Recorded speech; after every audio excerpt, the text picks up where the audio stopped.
I think it's really important that we emphasise this has only been possible because we haven't worked together for many years now therapeutically. And we've discussed today and done it in a very boundaried way. And so it's been a safe space, but also I don't suggest to anybody out there on their DID journey they should make a film in the early days with their therapist. I think it's so important to keep that very clear boundary therapeutic relationship going. And this is only possible after many years of not doing therapy that we've been able to and also this. Just to add to that, the fact that we're both yes. At the end of our journey of work, yes, in a sense, absolutely. you in your work with first person plural, yes. And me in terms of Pottergate, yes. so that it's got that in place as a framework, absolutely. Which makes it sense, and it gives a historic sense of what's happened because it's been yes. a long time, yeah. And it started off a long time ago that dissociation began to be known about. Absolutely. And I think it's so important people remember that everybody is different, whether you've got DID or not, and never try to fit us into a box because you've known two other people with DID, where each of us is, each part will be unique, and as a whole we'll be unique. And you've been talking about your journey. Yeah, yep. I'm not saying that's the right way for everybody yep. to do it by any means, but there might be some common threads in there which help other people to find a way forward for themselves.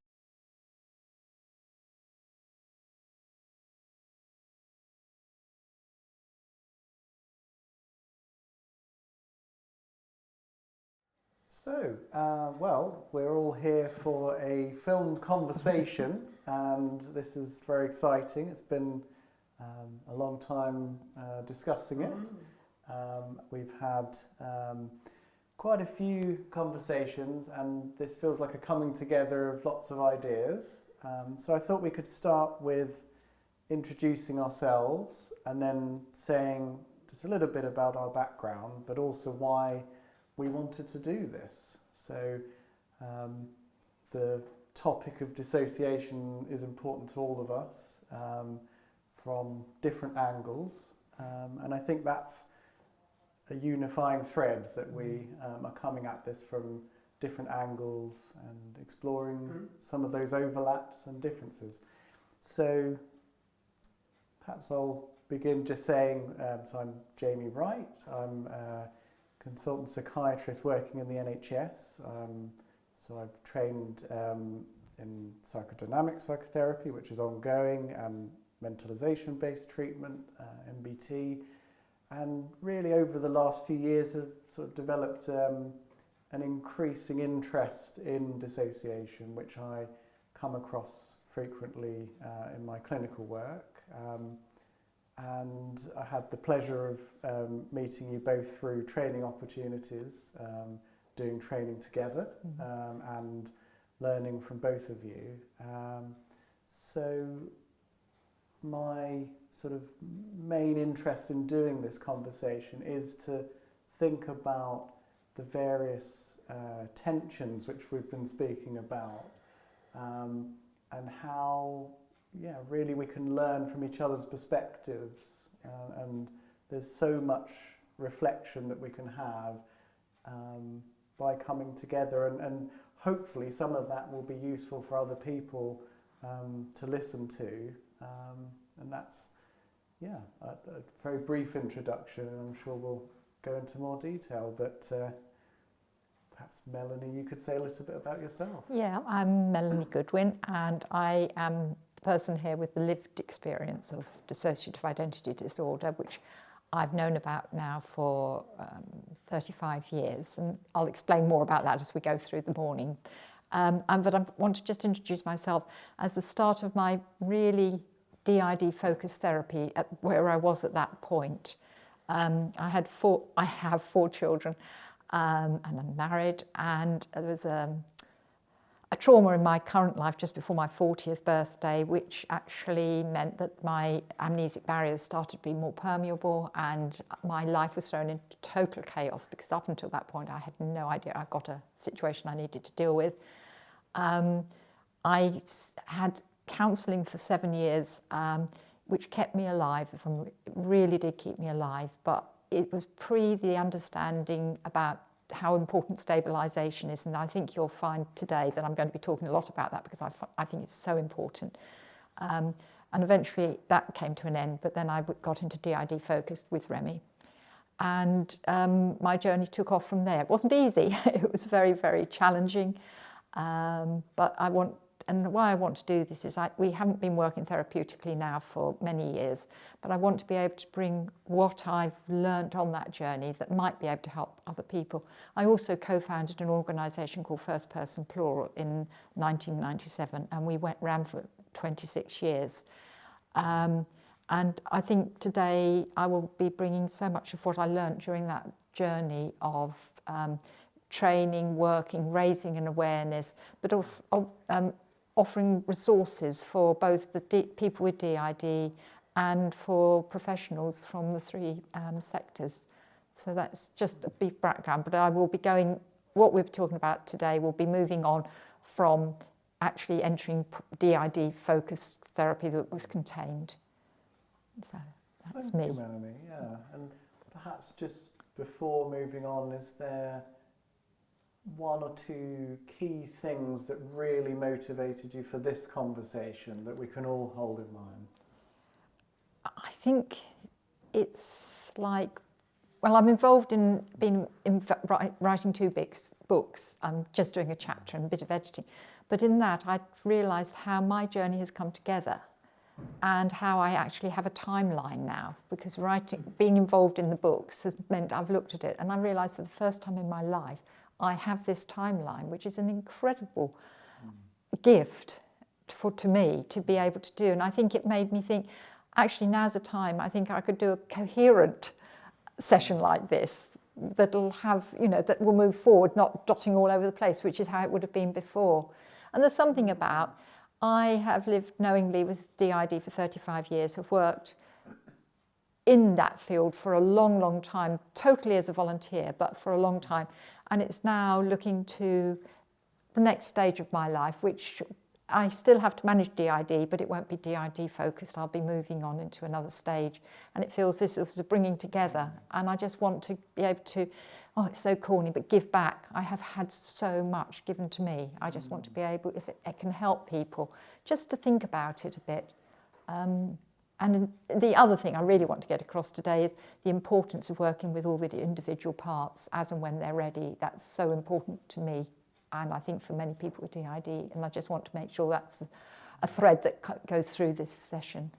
Well, if I may just pick up a couple of things you've said, that what really shines out there is something about the timing of this, that now feels like you can look back on so much, and it's sort of the coming together phrase really stood out. And clearly there's things about working with parts and things that you've learnt along the way that you really want to give back and share. Absolutely. So it's really nice to hear. Thank you. Thank you. Yeah, okay. So over to you, Remy. Thank you. Do you want to say a bit about yourself and what motivated you for this? I mean, I think my background probably has a lot to do with my finding myself interested in this area. I'm from a very mixed cultural background, a French mother, brought up in Holland, born in the States. So French was my first language. My father was working for the UN in The Hague. And so a lot of my early life till I was 8 was living in Holland. So there were all these mixtures of cultures, traveling around a lot. And then being sent to boarding school in England, which for me was a huge dissociative experience, I think is probably what brought it in, where the culture in those days was so different from a French, emotionally driven family culture to a very formal one. And looking back, I learned to deal with it by making those worlds very separate, very different. It wasn't that I lost memory as such, but certainly I was able to keep them very separate. And so my training, when I turned to psychotherapy, was in psychoanalysis. And so when I came across someone who turned out to have a dissociative disorder, DID, it was a language that made sense to me, in a sense. And that certainly brought me in to understanding it. And I think for me, it's important to also, within all of this, to know that all of us who are working in the field of psychotherapy in some form have got things from our own experience or things that we haven't resolved that obviously, drive us to be interested. And so that how we are as individuals are, in my way, as important as whatever training we get, whatever approaches we take. And doing this for me is very important, because we hardly ever get a chance to hear back how that experience has been like for the person we've been working with. We certainly know about the ups and downs that go along, that we feel, that we know our clients feel. But to be able to have an opportunity to be able to understand with Melanie, because this was a long-term therapeutic relationship, to know what were the things that you found difficult, Melanie, that I found difficult, where the overlaps were, what worked, what didn't, I think is really important for me to hear that, as well as I think potentially important for other people. Thank you. I mean, if I can pick up a couple of things you said, I think it's really interesting to hear you reflect on what got you interested in the first place from your own background.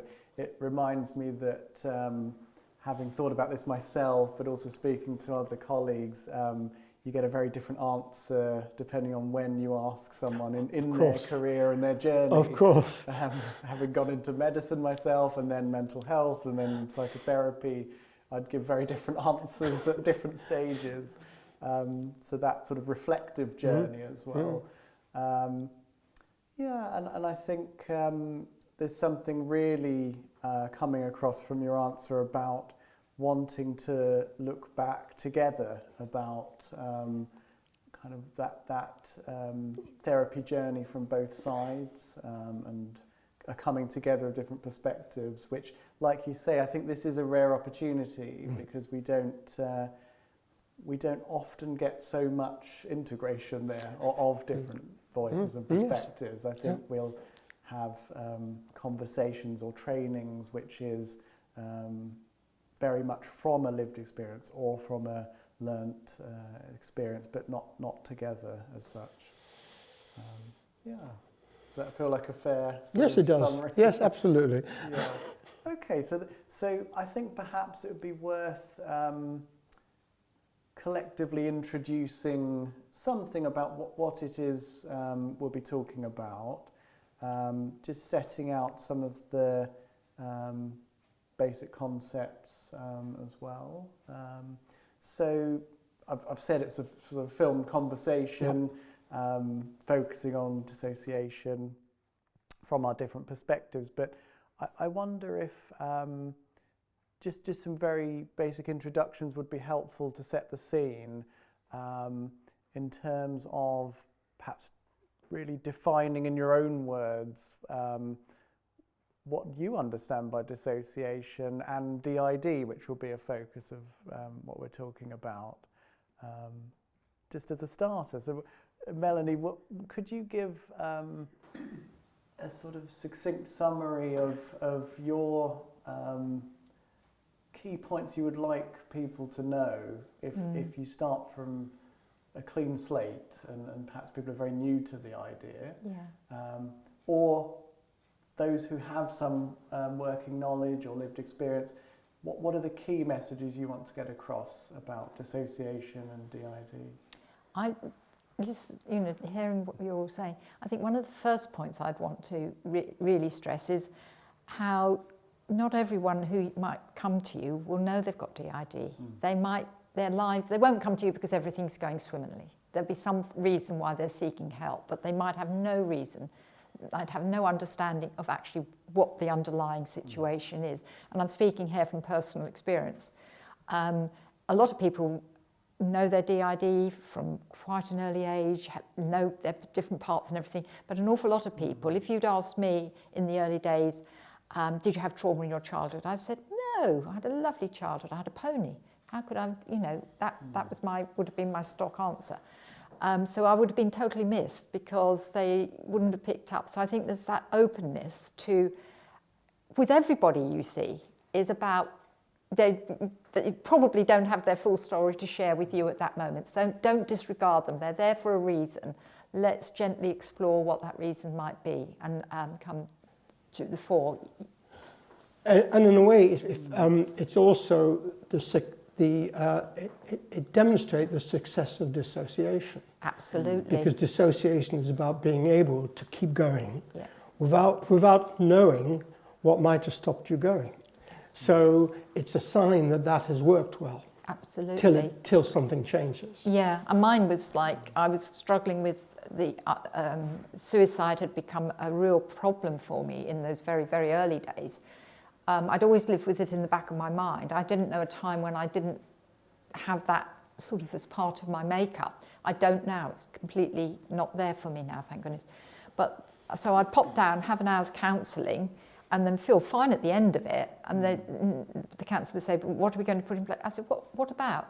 "Well, you came because of," and it would be, "Oh, yeah, well, that's fine now, that's not there, not a problem." And then the build up again and build up, so until it got to be a real problem. So there's something about, you're very unlikely somebody's going to walk through your door and say, "I've got DID, and all this." So it's a gentle and it's respectful curiosity about what might be happening. That's what I want to stress today. So if I tie together something that's come out already, there's something about how the whole topic of dissociation that we're focusing on is really something about a protective set of mechanisms for survival to get through these experiences, and actually how well that can work. So much so that it's often a very hidden problem, both to the outside world and to the person themselves. And that's the nature of what we're talking about, and that's one of the aspects that makes it so interesting but also challenging, perhaps. Yeah, and I think, I was very fortunate in that my abuse stopped when I was 16, and I use the word fortunate deliberately because for a lot of people it doesn't. And then I was again fortunate. I moved in what I call safe environments, caring environments with people I got on well with and work I could do. I limited myself. I was a groom. Having been one of the high flyers at 11, I couldn't learn, and my safety mechanism was to work within my capabilities. So there's lots of things, but then I got married and I had the children, and it would only be my children and my husband who were aware of all the discrepancies that would have pointed to there being something not quite right, for want of a better word. But I stress about my safe environment because I had good role models. So I hadn't developed internally, if you like. The core development was very, very restricted, but I had learnt copying and watching and copying. And that had become a really powerful... what I want to say here is everybody will do it differently. So don't take my story as, well, if they don't do this, it can't be right. Absolutely not. It's more about wondering, this isn't quite adding up, I think, when you're hearing somebody, what else might be going on. But, so I'd had very good role models, so I was all intents and purposes until I no longer needed to protect somebody who was unfortunately killed, and allowed them, throughout my childhood, I'd had to protect them. And I was told they wouldn't be hurt if I never told. And so I didn't have to have that mechanism in place anymore. So it allowed memories to start coming in tiny fragments. So it was very difficult. But I was getting on with my everyday life. I was helping to run a library and, very, very, very able at a very limited level. So you were going to say something, Remy, please. You talking about...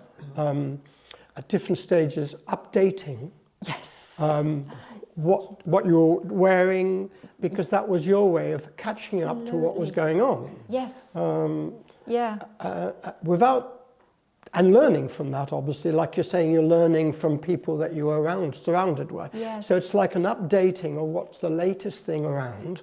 So you're looking outwardly rather than inwardly, because inwardly would not have had that sort of organic experience from early childhood. Yeah, and wanting to fit in, to and be of course a conformist. That's and right. Yet I was always fighting something, whether it be a car park for a school or anything unfair would trigger a very, very powerful response within me, and I was always campaigning for, fighting some cause when I look back. Because I didn't fight for myself or anything else like that, but there was that fighting thing. But can I just go back because that really reminded me. I remember something you and I both found very difficult was about the updating. And there were lots of adult Melanies, but the more, like another one would step out, like the mum would step out from the Melanie before being a mum and leave that Melanie behind, but she was there. And each time that happened, I took a little less with me of what the whole of the core of me, you know, I was a bit further away from the parts who held so much of me, the emotional parts. And I remember how I described it to you when we were working on it in therapy was a Melanie would let go and move back one. And you said, but you can't do that. And do you remember that not conflict, but it was language. It's finding a language for something that there isn't a language for. But how I viewed it, like when I felt safe enough in our relationship and this is just my situation. Other parts have very different situations. But letting go of that Melanie and then coming back. And each time I came back, I was getting nearer to my reality, the whole who I was meant to be, and gaining. But you found the concept of me letting that Melanie go, I seem to remember as quite... I don't remember that Do you bit, not? but no, yeah. but it's but that's interesting. the only way I could describe it. Yeah. What's that like, hearing Melanie describe it that way? Well, what it reminds me of, and I thought you were going to talk about that, is that one of the thinking about things that I learned as time went on, and it was working with you, Melanie, is that, and I think it can happen very often, is that I was focusing too much on the understanding what was going on inside, and that meanwhile, the need for you to keep on functioning somehow was not the most important priority as far as I was concerned. And I remember that took quite a while for me to understand that it was one thing to be able to focus on what was coming up from inside, from the different parts of you, but if that meant that you weren't actually helped enough to keep going, however much you may have felt somewhere the pointlessness of that, but it was still something that gave you a grounding, then actually it could destabilize. And that's so good to hear, because I kind of knew you thought differently, and I know the whole field has changed, hasn't it? It used to be, I used to feel like I was taking my internal family, as I called all my different parts, along to playgroup and dropping them off with you. And then I came along and picked them up and off we went home. Like a child mind or something. Absolutely, yeah. And there was that about it. And I've heard from both people with the lived experience being quite resentful of that, because then you were expecting us to pick up the pieces and keep the show on the road and just get on with it again. But also a responsibility from, I think, often the outside part. We're so used to having to be so focused in the moment on doing something that we don't have the skills to perhaps engage with you. Even if you'd offered it, I don't know that I could have engaged in it. Right. But I think from the therapist, maybe you could talk a bit how it's changed over the years of what, before you focused on the younger parts and you get the trauma out once you got us stable enough, and how that has changed. I think that's really important. Those are crucial bits. About. Those are crucial bits in the therapy, anyhow. I think, and certainly what I've just talked about was one of the areas that needed changing from my point of view in terms of how I approach it. The other one is, and I think it happens more because one of the differences, of course, is that to begin with, the work was mostly done within the private sector, and so people that I was coming across were mostly people working who were either funding it themselves or getting exceptional funding. And in a way, the NHS, to be honest, were dealing with probably the more extreme cases where there was less functioning. Ability to function the way you're describing was so important for you. But what certainly changed is the need to be able to, the sort of slow build-up to developing that therapeutic relationship is vital. That on the one hand, certainly in the PTSD work, there can be benefits from being able to talk very soon about the issues that someone's been affected by, in terms of the trauma because of a car accident, because of a threat to life situation. Whereas, and so the tendency sometimes is to try and encourage, to try and allow the opening up of a trauma from someone who's carried it from right early on, and then ends up in serious destabilization and even potential self-harm. So the need to, and also the second thing that I've learned over a period of time is your survival, and that's, I don't know if that applied to you, Melanie, but your survival was based on a very rigid structure of control, okay, which kept it safe. Absolutely. And that unless there is enough connection from the therapist, whatever that control structure is, it can be disaster in terms of opening up things without, in a sense, permission. So that the younger the urgency of younger parts to definitely at last be able to talk to you who are listening is then cut short by if that protective layer hasn't been brought in to the dialogue. I wonder if we sort of pause at that point and just think back a little bit to this sort of bigger topic of the therapeutic relationship, right. Because actually that's what I'm hearing coming out of this conversation, and harks back to something you said about your own introduction and what we bring from our own backgrounds. Right. Because it's something that really interests me around, again, sort of various tensions we've talked about. And one is a more relational approach, seeing the therapeutic relationship as the sort of central mechanism of change. But also, on the other hand, sort of learning technique and it's what it is that I do. And I think we're sort of grappling with what it was like in the early stages for you both to develop a therapeutic relationship, how challenging that was for various reasons. So maybe we could frame it that way, to hear from both perspectives how you found developing a relationship in the therapy, and what worked well, but also what was so challenging, perhaps what you'd have done differently looking back as well. Can I just take us back to the years with the counsellor I had? Yeah. And we went as a family for bereavement counselling, my husband and the 4 kids and myself. And she said, if any of you want to see me after we've finished the 3 sessions, please do. And everybody else was fine, and I just absolutely crashed totally. So I continued seeing her, and of course it was the first time in our life it was absolutely terrified. I had no idea I got a background of abuse or that I was DID at that point, absolutely none. But it was somebody who was being kind. It was time that the attention was on me, on all of us, and very quickly my 3-year-old connected with her, because this was the kind lady listening to us, and she began to engage much more. Didn't understand. I had no reason to. I hadn't got a clue what was going on. But your 3-year-old part. My 3-year-old part. Part. I just call them 3-year-old because I know that. Is how I heard. Yes, absolutely. My 3-year-old part. But a bit of a clue might have been that when we went in every time, I used to sit cross-legged with my back to her.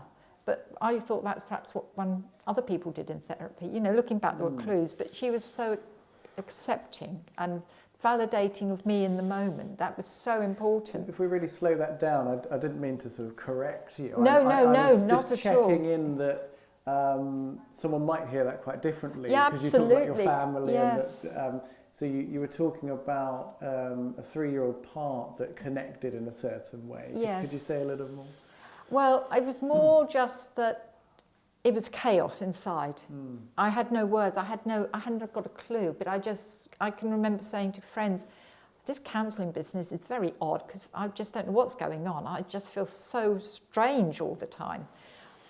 But that connection with this person, it took the lid off what should have been contained more. But I take an enormous responsibility for that, because at the same time I was getting memories back of being abused. So of course I found a book, because I worked in a library, I found a book about writing to your inner child. I thought, wow, we'll crack this in a week or 2. I get writing to my inner child, the connect, that's probably what's going on. But of course there were lots of inner children, and all different handwritings, different sizes, different use of language was coming out.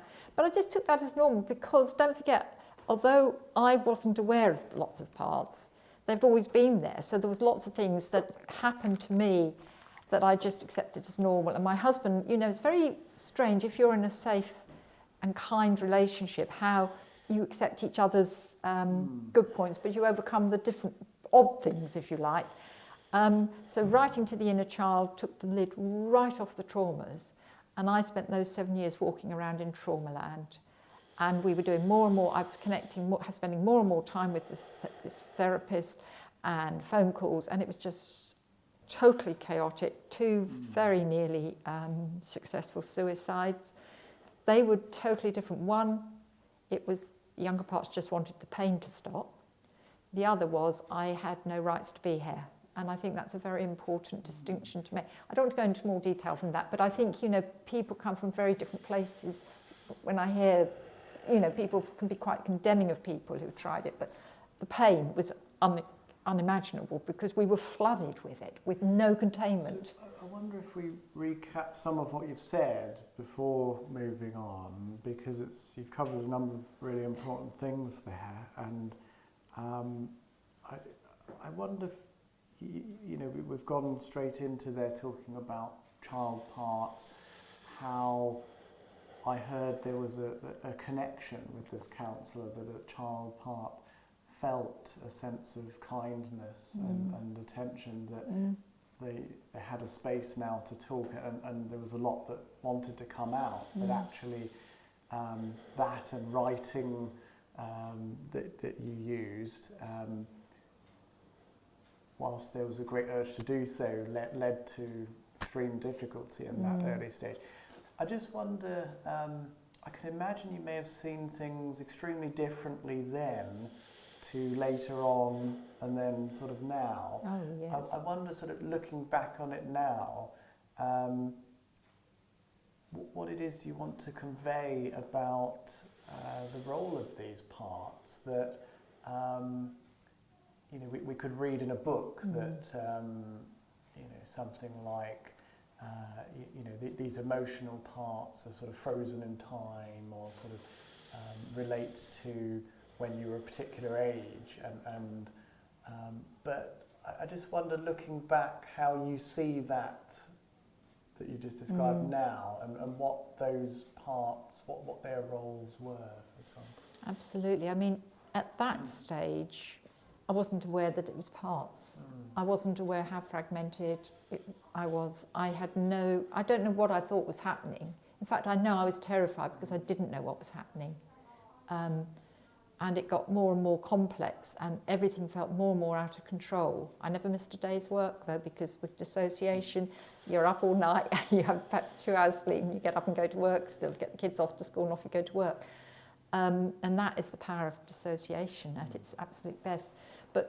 And that's managing external children, external children, yes. My internal kids didn't go off to school, no. Yes. My internal kids came with me to work, and that's a whole other subject about. Yes. But I had no idea that I was living this life. I didn't have a clue. And again, really corny, in a library, book came over the desk, and it was called The Flock. And I picked it up, and I read on the back about it, and I thought, that looks interesting. Took it home, and it just went ping, ping, ping, ping, ping. Because although my story is totally different, it began to make sense. So if I look at what's happening, which are random, as different parts, does that begin to make some sense of what I'm experiencing? And it did, because then they felt more confident in coming forward and introducing themselves with names, ages. But unfortunately, because we weren't contained, they also came with their traumas.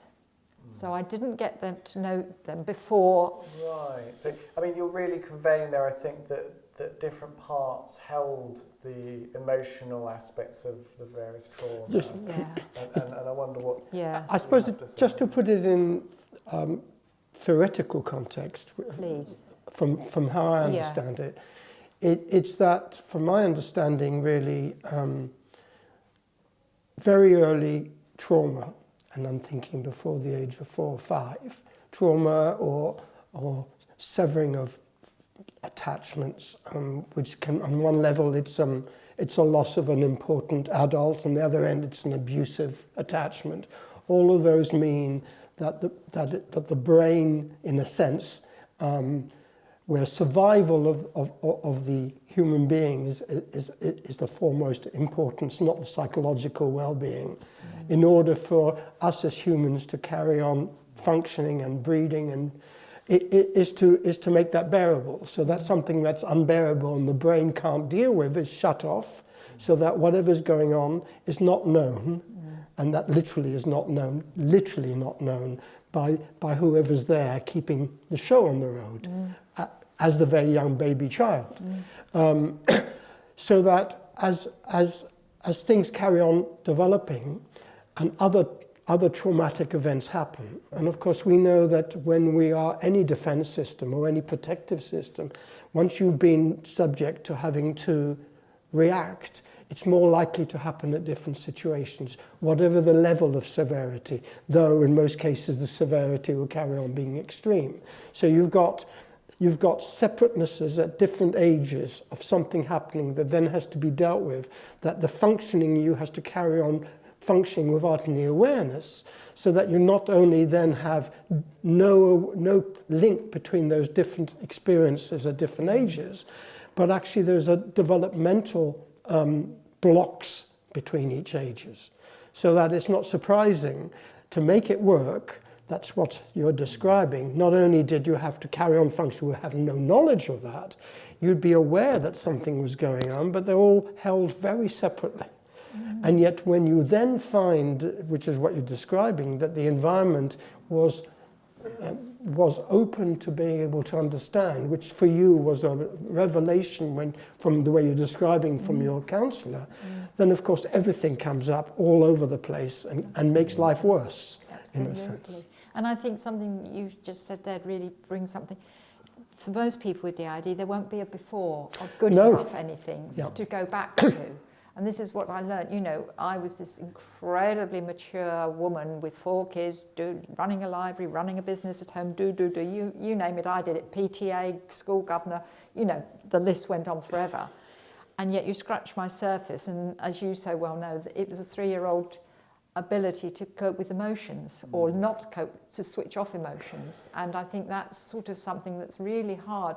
You touched on earlier about working more with the outside part, but I found that so humiliating and degrading, because I was to engage and to get back to health, not back to health, to get well. I wasn't ill, but I wanted to thrive. I was existing and I wanted to thrive. It was a case of having to accept how, to save us all, the different parts took things away from me, so I didn't know about it because I wouldn't have been able to cope. So it was like it's literally like leading 2 lives. You've got your inner family here. As a child, they were dealing with all the abuse in various forms and with various people. But me, then there was like a gap there, and then me, the outside Melanie of all the different ages, dealing with the outside world. So I see myself as tunnel vision, looking forward, literally. I don't mean forward as in pleasure, just forward, while everything else is going on there. And the coming together in therapy is being able to move back with that and forward with that until we could cope. But but this is all with hindsight. This was just like this chaos going on, and without being able to find a thread to pull it out. And no timeline, obviously, because each thing was done on its own. And like one of those boards where you write on it and you shake it and it's gone, which then makes sense when you talk about how you've got this timeline now in writing this book. You know? But you also talked about the control of people, and that I think I will acknowledge, boy was I good at that. But it meant then when began to let go a little bit, so many triggers, like being in a dentist chair with the light on your face, suddenly I'm having a panic attack from somebody who's always been so in control. I couldn't go near a dentist for 4 years. But it's through therapy I understood why exactly, and then be able to manage it. But so many things then became triggers and would trigger a very, as often, a very, very small child's reaction to run. Like at work, I would often find myself in the cloakroom, crouched under the sink. To start with, I hadn't got a clue why, but didn't understand it at all. But then I knew it was this part, and then I could begin to comfort and reassure. So I wondered what that was like in therapy, because one of the things that I seem to notice generally is that once dissociation doesn't have to be there so often, once the shutting off, then you begin, which is what you're saying, you begin to feel the things that you would not have had an awareness of. Yeah.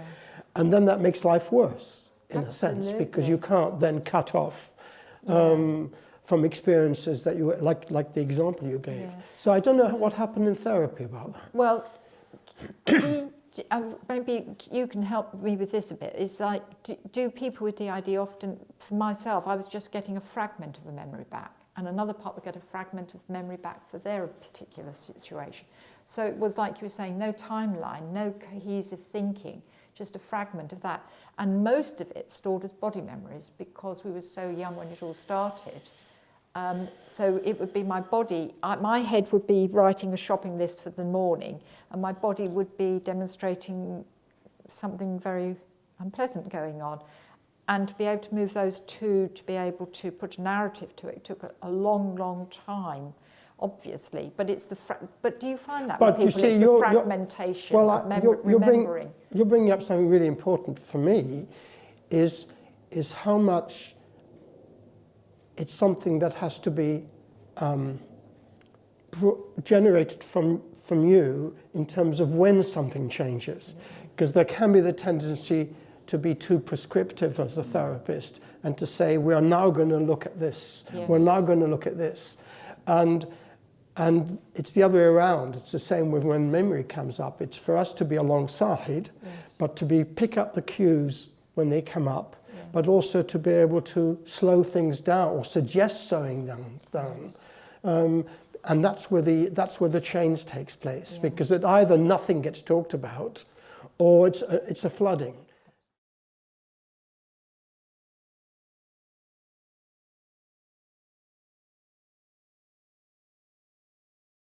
So yeah. I wonder, putting both of those together, we've thought before this conversation a lot about the role of stabilisation and that being crucial, not just as a thing you do and then that's done and you move on, but is woven into the whole process and how important it is, and it's not as a rapid process. But it sounds like you're talking about these essential early building blocks in the therapy and the therapy relationship that provides a sense of stability and stabilisation. I just wonder if we can think more deeply about what the ingredients are, I suppose, of achieving more stabilisation from both perspectives. Because actually you really describe, Melanie, what a significant challenge it is when you had no timeline, you had such separate memories, fragments of memories, emotional experiences on so many different levels.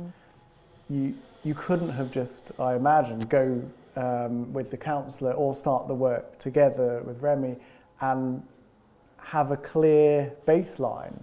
So I wonder if we could think about those ingredients of what allowed over time a sense of stabilisation.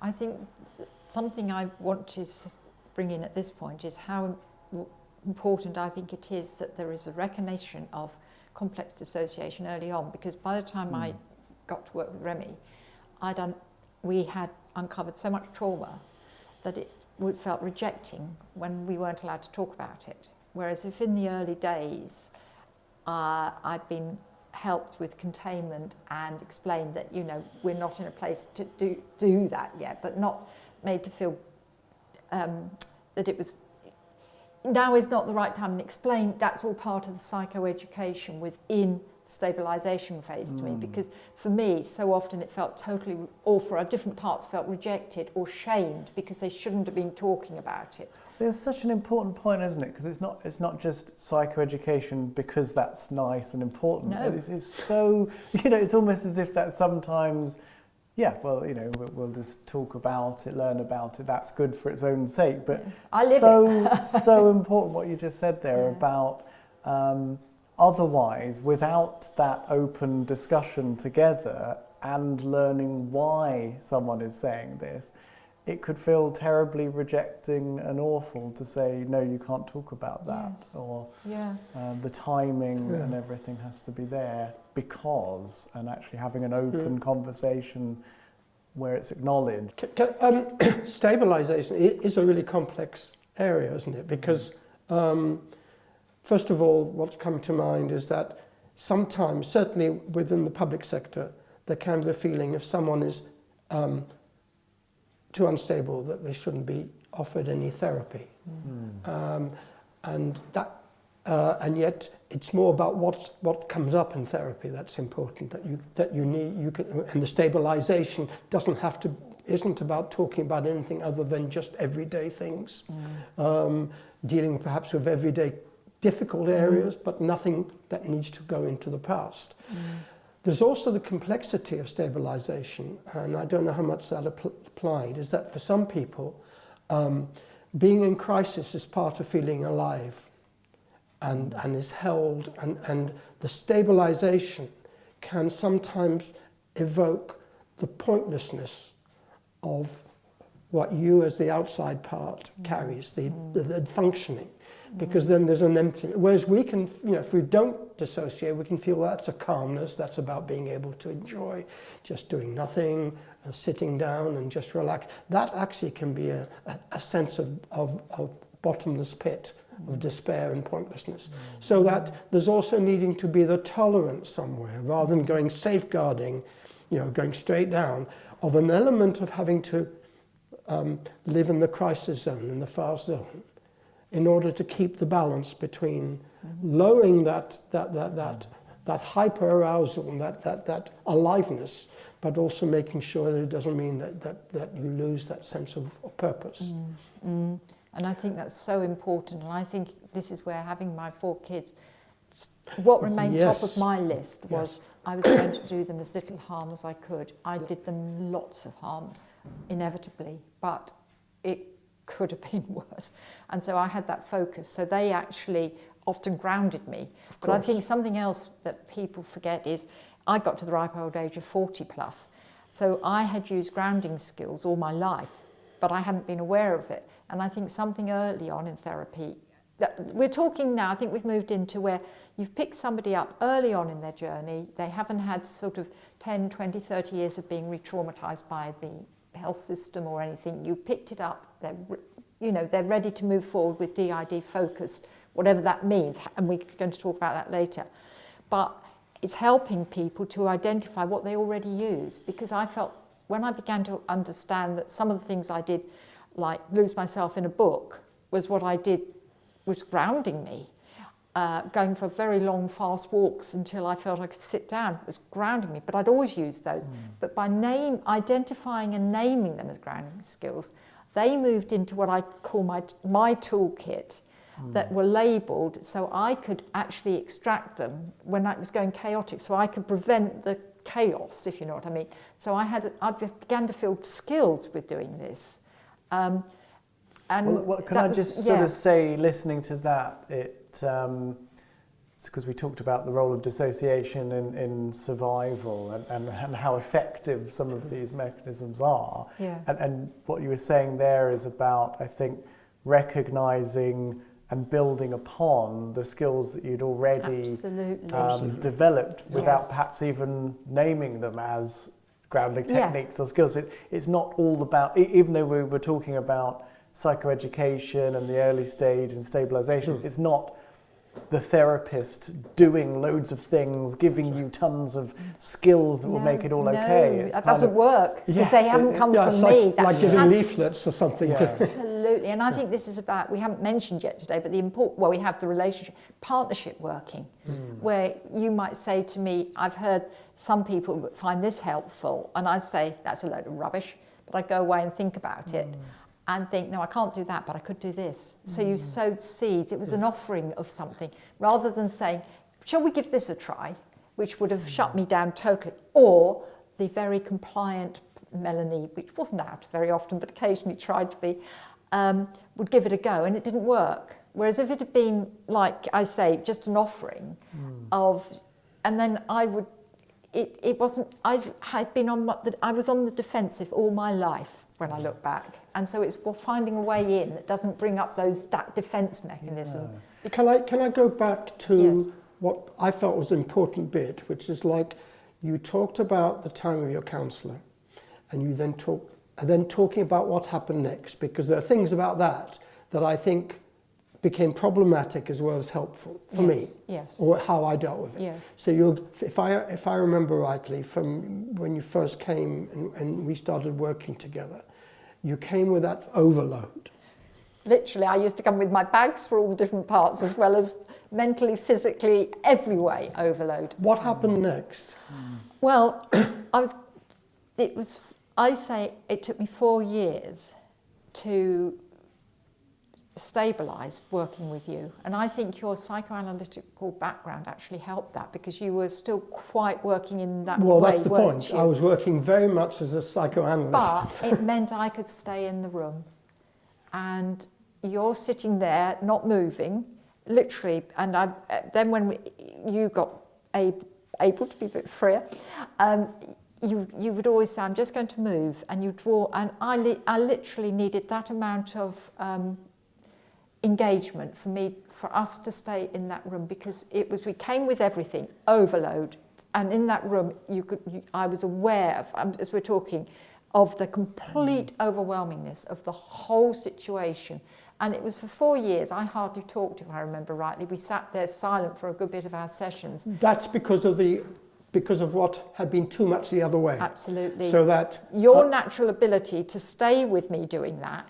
But it's trying to get that balance right, because my memory is that, in fact, it took me a long time to come out of that role of being very analytical and just saying very little, and which was important in your case. Absolutely. And so that it's something in terms of thinking now, because I think I had to learn about how to be able to be a bit more human and a bit more person-centered in my approach. I would say and that's I think all these right. different theoretical backgrounds that we have, treatment backgrounds we have, it's about finding what needs adjusting. So if we're very analytical, that's really helpful for boundaries.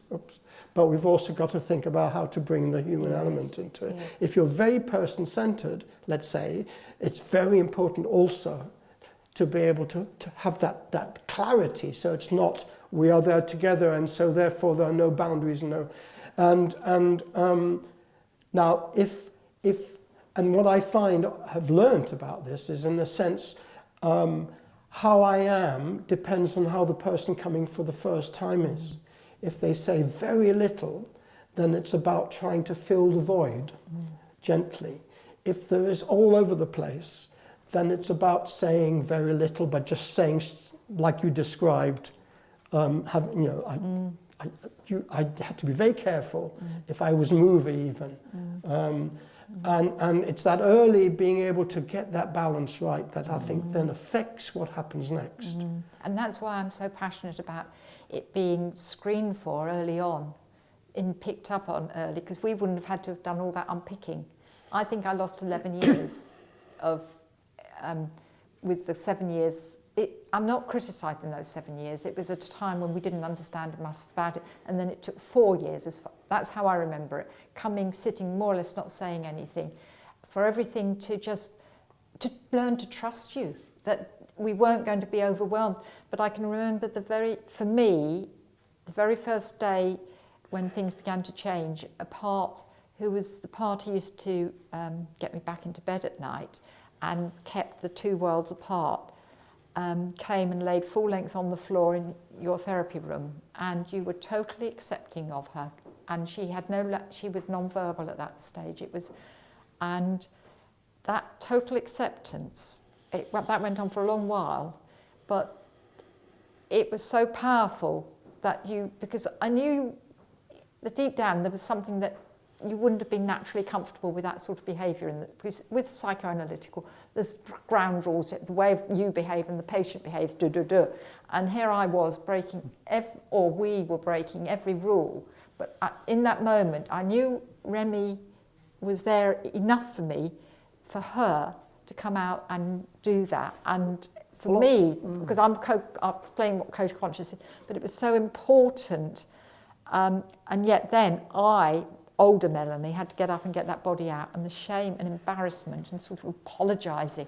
But that was a big defining moment. So what's it like hearing Melanie's recollection of that, and sort of what it was like at the time, but also hearing that? Well, I found myself in a very difficult conflict about what to do, because the psychoanalytical training bit of me had never been happy with that.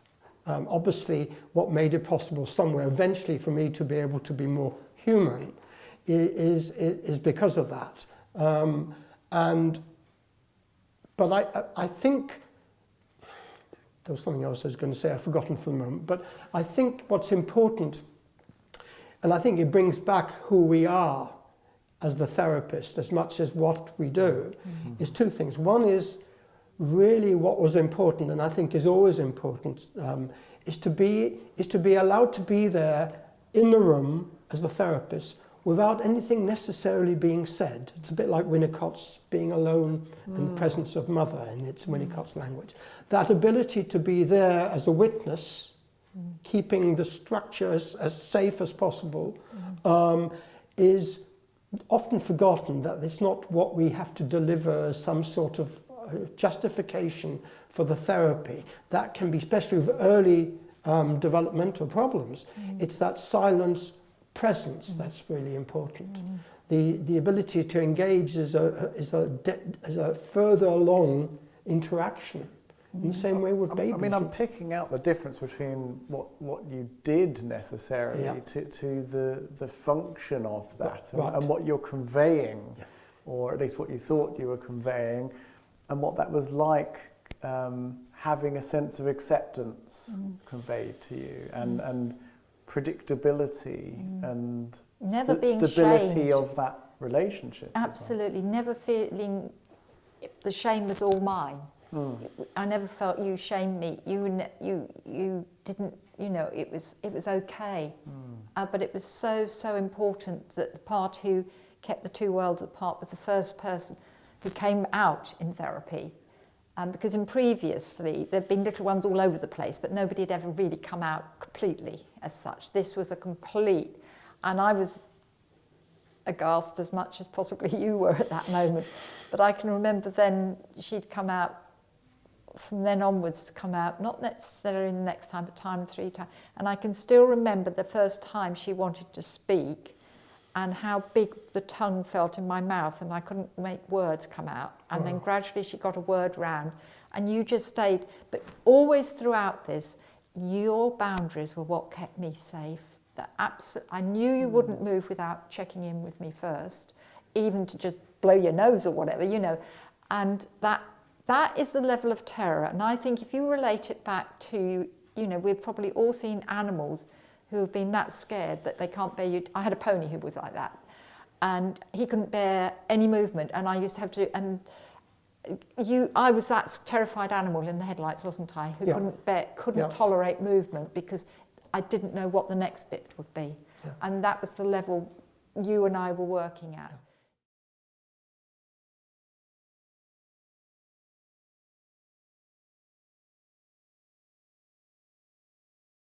So I wonder if we could have a think about a different context of some of the things we've been talking about. We started to think about the beginning, the prequel to the work that you did together, and the background before that, and then those early stages together, the challenges of that, and thinking about what stabilisation means in that early phase.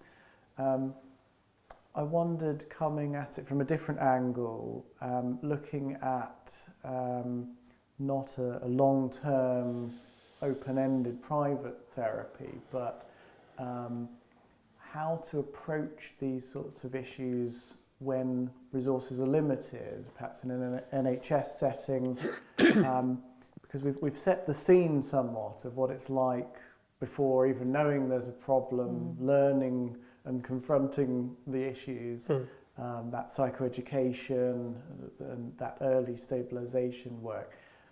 But I'm wondering some thoughts about what it would be like having all of these issues acknowledged, perhaps having an assessment that picks up on really significant dissociation, and then being in, let's say, an NHS setting or a setting with limited resources, and how to approach that in a useful way, perhaps drawing on your experience and what you've both learned. So really, how the patient and therapist or clinician would go about that in a helpful way when we know perhaps only so much can be done or there's only so much time or resource. How do we approach that? I think it's really important about your openness and transparency about what you can offer, be it a once-off session, 6 sessions, 12 sessions, or 3 years. It's so important because one of the major things that destroyed in children who've been abused is their trust. And I think we would agree that that was such a big thing to build up, wasn't it? Is the relationship is built on trust. That's laying down a solid foundation for you to do the rest of the work on. So it's not you're sort of hedging around, oh, well, we might be able to get a few more sessions or something like that. It's not helpful because you need that sort of structure from the start. That's the containment. But I'm an adult. Me as Melanie as the outside part, I'm an adult. I can take that. What I can't take is then it all changing and everything going pear-shaped. Go on, please. You're bringing it that sometimes it's actually the therapist that feels bad about these structures, these limits. Yes. Well, I'm thinking about the needs and the emotions of the clinician. That's the therapist, the clinician, and therefore want to say, let's see what I can do about it, or we can always try again, which in my experience is a very bad idea. Yes. It doesn't work because, and it also what it means is that because unconsciously, if nothing else, a crisis led to attention, and I don't mean attention in a derogatory way, something that then is coming to an end where there's a sense that it might not be completed, tends to always bring up a crisis. Yes. And so then that crisis then gets the reaction of perhaps we'll do a few more, and then there's never an ending. So it's so important to agree what's an ending given, not to say for the therapist to find out literally what's allowed and what's possible, what they can do as well, because it doesn't help to then forget about their needs as well. And then you stick to it, whatever's happening. And keep reminding someone, if it is, that there's so much more to go, because that need to keep remembering so that everything that's brought up is just thinking, which is back to what you were saying, I think you need to say about what helps. What helps from a client or a patient's point of view. Yeah, and this will be where I'm bringing in my experience with many people with DID, not in a clinical setting at all, just as in somebody peer support sort of type setting. But my dream is that everybody will have that basic understanding of DID and how it might present itself. Not to have a degree in it, but have that basic understanding like mental health workers would have about other areas of mental health, that basic understanding. So the person you're viewing them is inclusive. You're one-off with them. You've got DID on your list alongside manic depression, bipolar, whatever is, all the other things, it's there as a possibility. And I don't think if then that person is is DID informed, is going to then be able to help that person, whether it's a one-off day appointment, 6 weeks or 3 months or 3 years. And like recently I've had a conversation with somebody who knows she's DID. In her notes years ago was confirmed that she was DID, and everybody's ignored it since. And we just talked, and we didn't talk in depth about what happened to us or anything. Just I would sort of say 1 or 2 things. She said, yes, that makes such sense. And we had about an hour and a half, the one-off conversation, but she went away feeling that her reality had been validated, and she was ready to go and say, look, come here, this is my reality, listen please. You know, just, I never heard from her again, but she said that one session had done so much for her and me, because I learned so much through it. So that was a one-off phone call. There's sort of, if you've got, say 6 sessions with somebody, again, going back to the I mean, it'll be a very superficial relationship compared to many, but it's still a relationship. It's open, it's honest, it's transparent, and it's partnership working. Don't you think now, if that person changed this, their lives would be so different? Discuss with that person, look, we've got 6 sessions, we're only going to touch the tip of the iceberg, but what one thing may be that I could help you with that might make life a bit easier for you? And I bet it won't be the thing you've got on top of your list that they'd like to change, but there'll be something in there that they say, do you know, it's like, how can I stop buying 8 boxes of cereal every time I go shopping? Because different parts come out and want different cereal. It might be something totally what you would see as, well, I can't see how that, but for them to feel they've got to be able to manage that. Or it might be they need to move away from an abusive situation. But focus in on that one thing through the lens of a DID focus therapy. But it's not digging and delving with trauma. You will acknowledge if trauma's come up and say that must have been really hard for you. But we need to focus on what we've agreed we're going to try and achieve in this. I feel myself itching to go into a few of those things. So what if it has been mapped out to an extent, but then something comes up during, let's say, 6 to 12 sessions or in a short piece of work, someone has much more severe dissociation than you thought, for example. You know, what would you say then about you know, how that could go helpfully or unhelpfully? You're wanting me to. I think you would be honest with that person and say, look, we need to just pause. Can I reflect back to you what I'm hearing? I'm a bit confused here. Maybe you can help me a bit. It's not perhaps what we set out to do, but this is what's happening for me. Don't think you've got the answer, because you haven't, and maybe they won't have an answer. But between you, with respectful curiosity, giving that person that, you know, you're listening, and I might say, I haven't got a clue what's going on, but just saying that and you're being accepting of that answer can often help other parts to sort of let me know maybe a little bit more what's going on.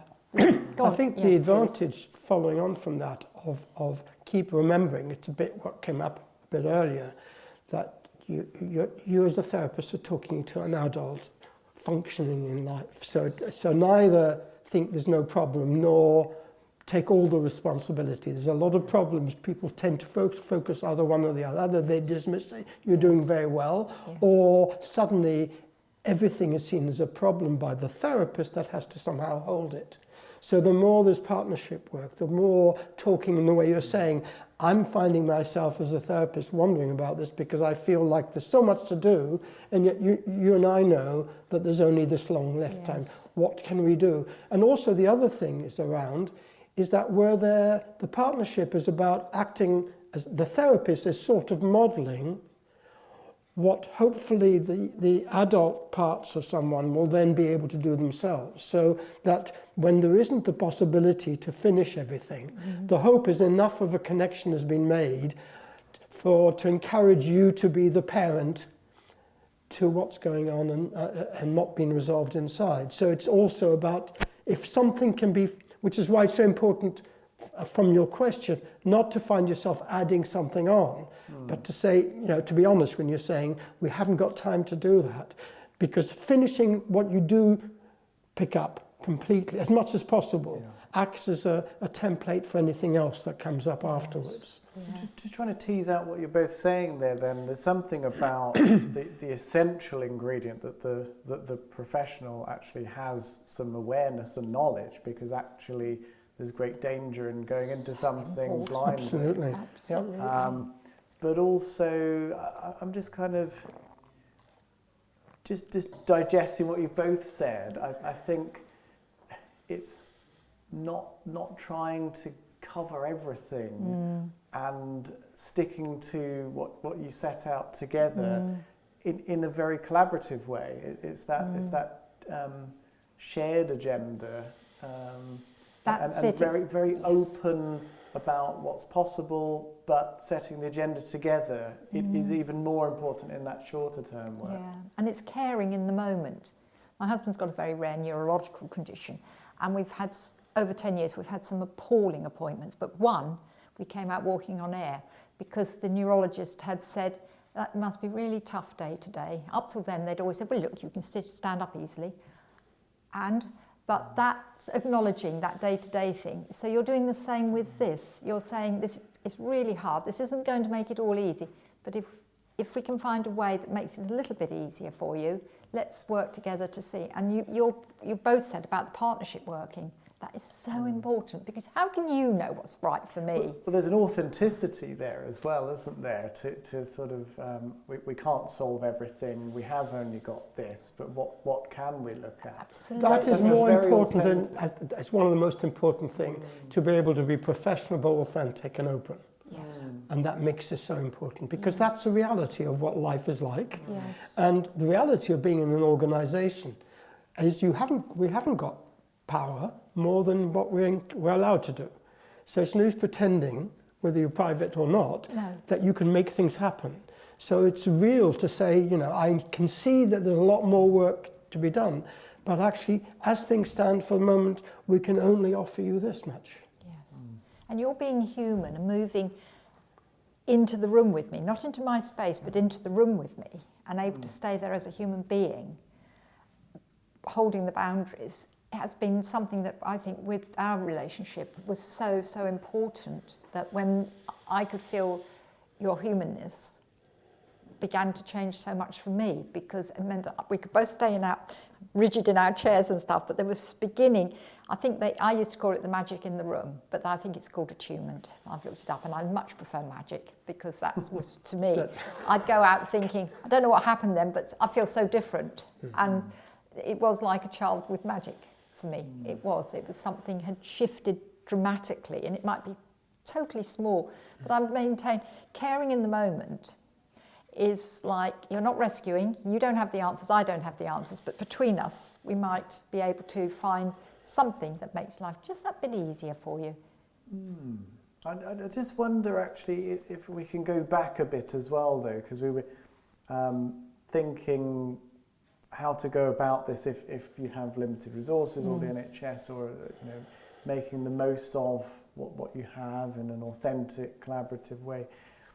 I wonder about if can we think about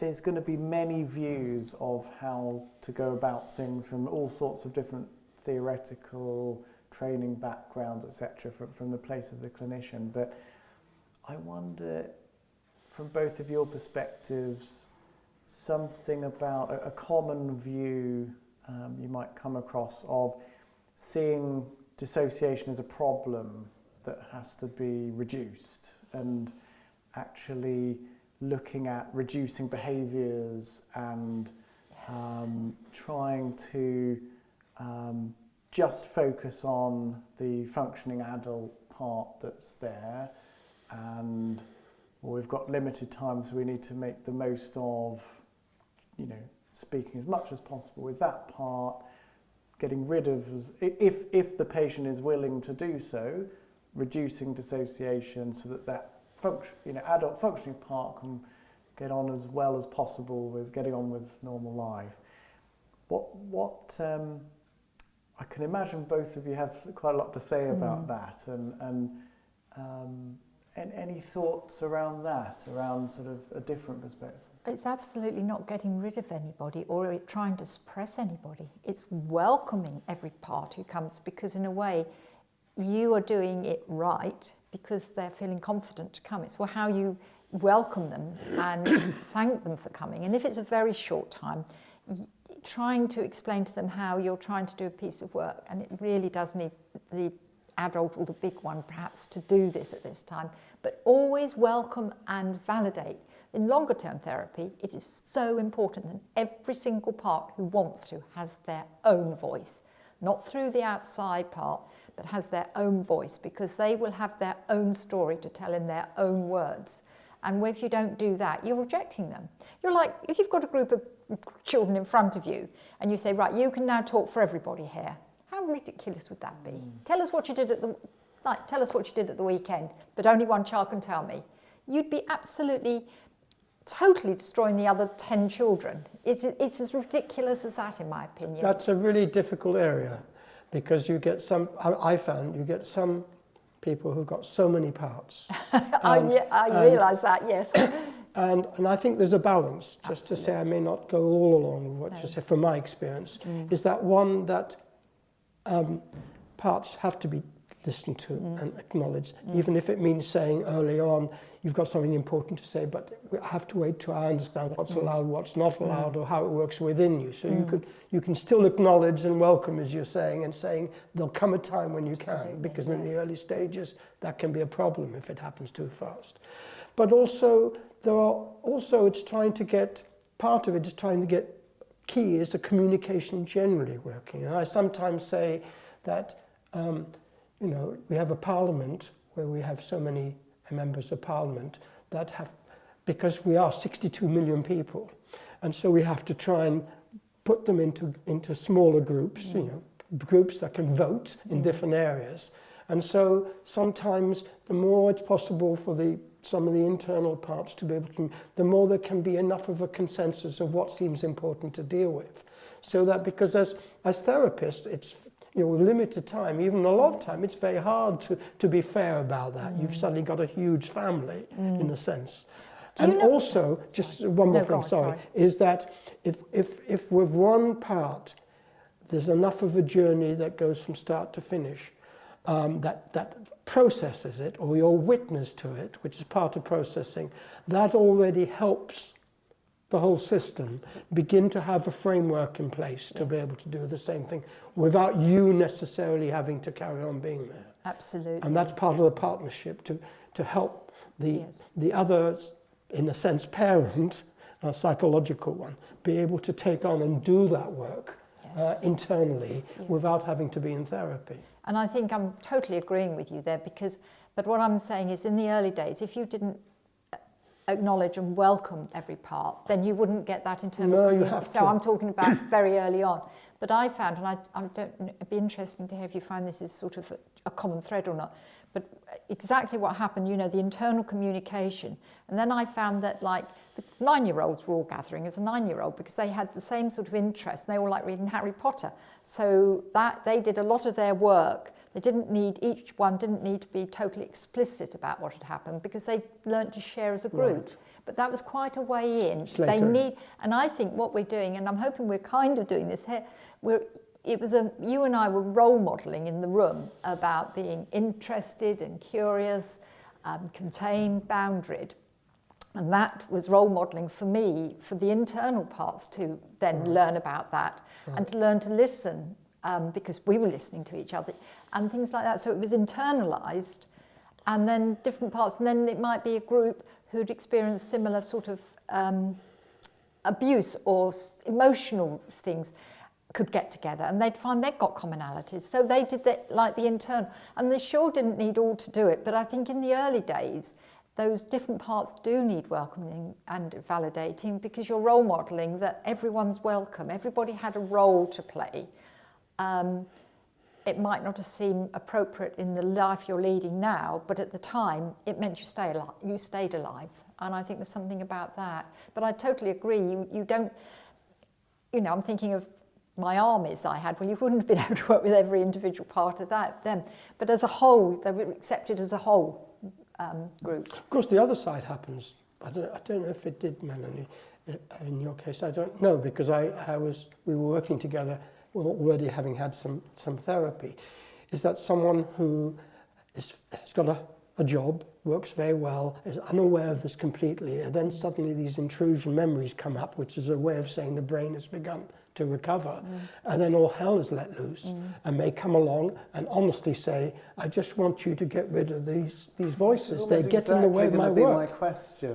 What do you do when it's not the clinician or the organisation who's perhaps holding a view of we should get rid of these things and just focus on the functioning part, promote that. What if the person themselves sort of comes and says, I just want to be normal, thank you very much. Can you help me get rid of all of this? Because there's this really functioning part yes, of them. it's one of the times, rightly or wrongly, where I'm pretty concrete about saying, because I'm aware everyone's listening. No one is to be got rid of. That's different from as things develop, you may find things blend or somewhere that they themselves want to step back. But, if it was you, I'd say, I don't mean disrespectfully, but you may not yet be aware of how important they want to be around and that they all are there for a reason.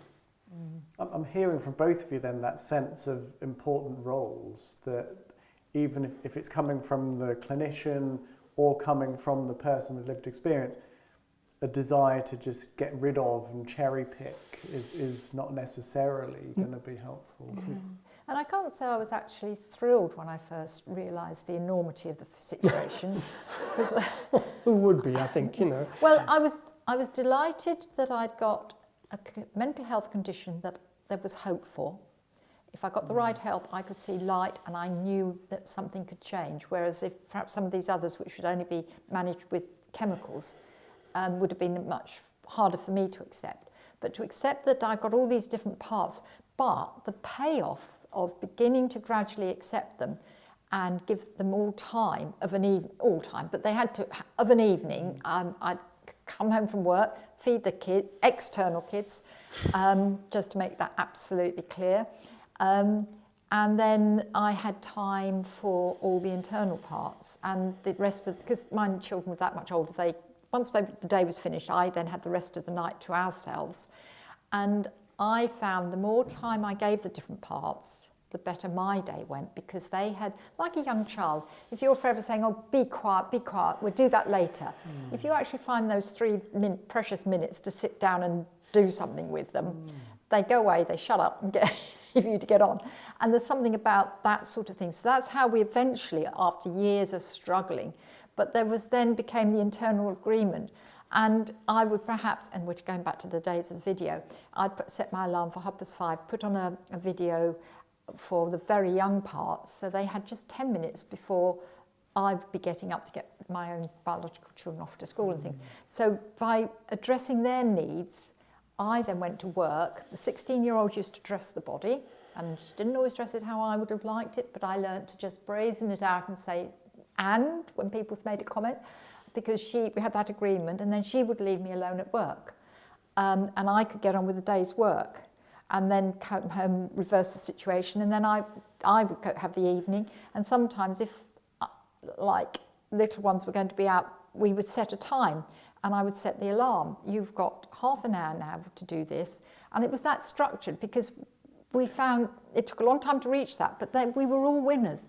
They were doing stuff they liked, and then we learned things we could all share, like puddle splashing. I could puddle splash as well as the next one, and then you'd feel them all on your shoulders.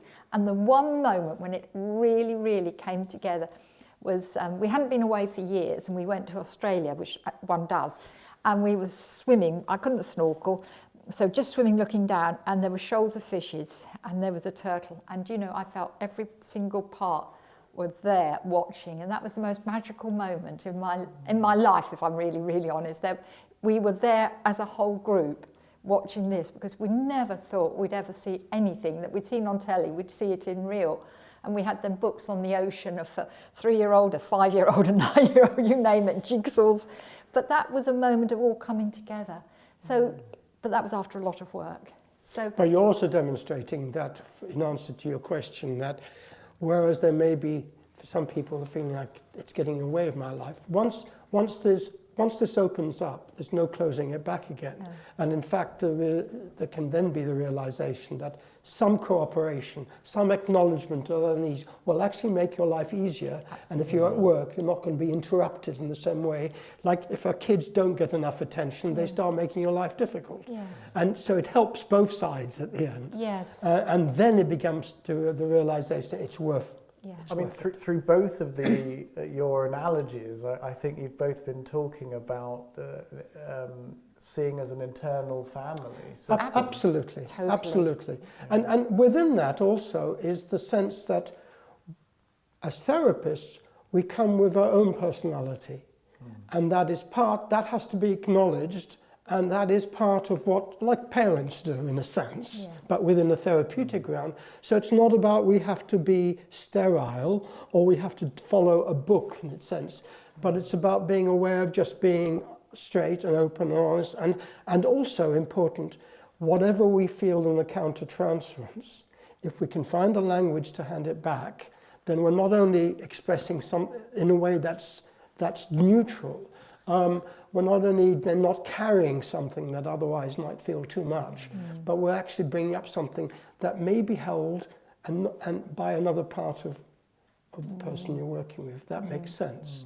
So I'm also thinking, though, from things you've said earlier, Melanie, how much of this has to be learnt through the therapy relationship for the first time. Yes. What it would be like to hear an authentic sharing of someone else's mind in a way that's not being used negatively or abusively, but in your service. I think there's something really important there, is that something about, and I know I struggle with this a lot, and you have acknowledged that was the reality during early days working with you, is that it was always put, like you said earlier, put back.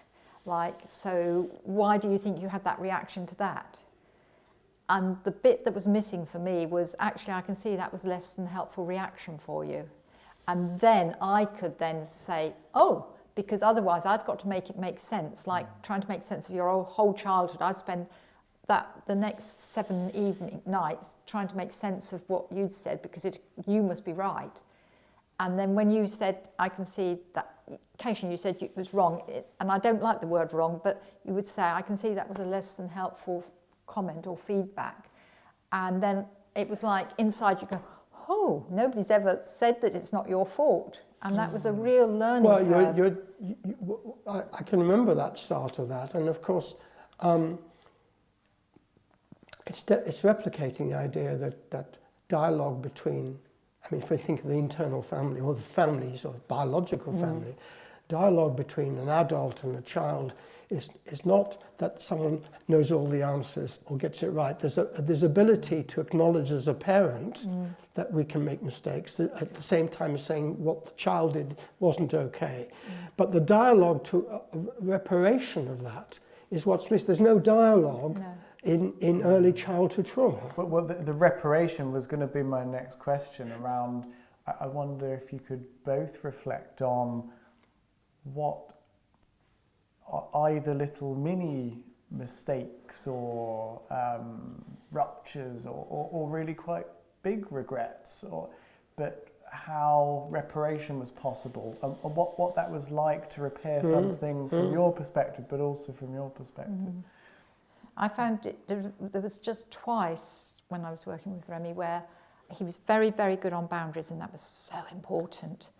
But one of the sessions I remember, it was a very young part out talking about something really difficult, and you gave us about 1.5 minutes longer.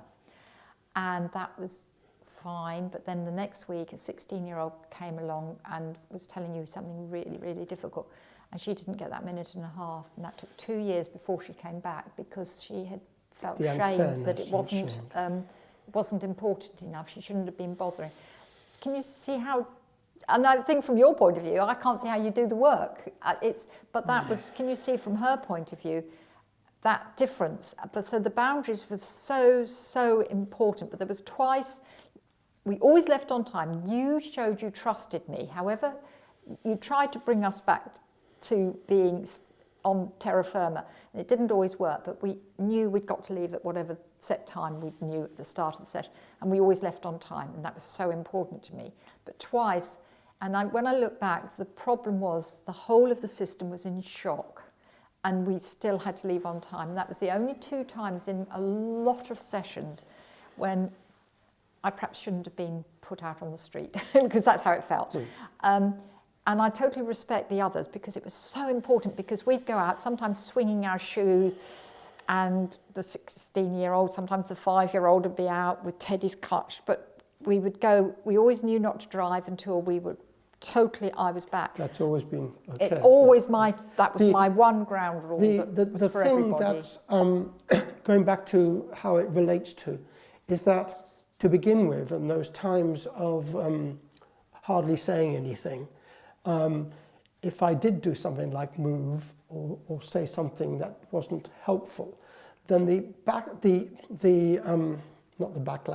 fallout was enormous. And it felt like we're really in the zone, was this therapeutic alliance going to survive or not? It was that primitive. And it feels so volatile in the sense that it could go either way. And then later on, it's still things are good. But it's those reparations that actually are the most important bit of the therapy. How do you navigate a stage where it feels like the tiniest thing could be so... I talk out loud often, and I say, I'm just want you to know, I'm aware that this is really difficult. I'm finding myself not sure what to do. I'm aware that it's like I'm not even sure if it feels okay enough to come back. I just, it seems so important we can stay with this and meet up again next time or something. Because there are moments where sometimes it does feel that strongly, especially to begin with, and later on as well. As time goes on, also, it's part of it, and I know that can be a challenge sometimes, till you're used to it, is what helps the most once you're used to it is for the person you're working with, or you and your work, to be able to say what's on your mind and not to be careful what you say.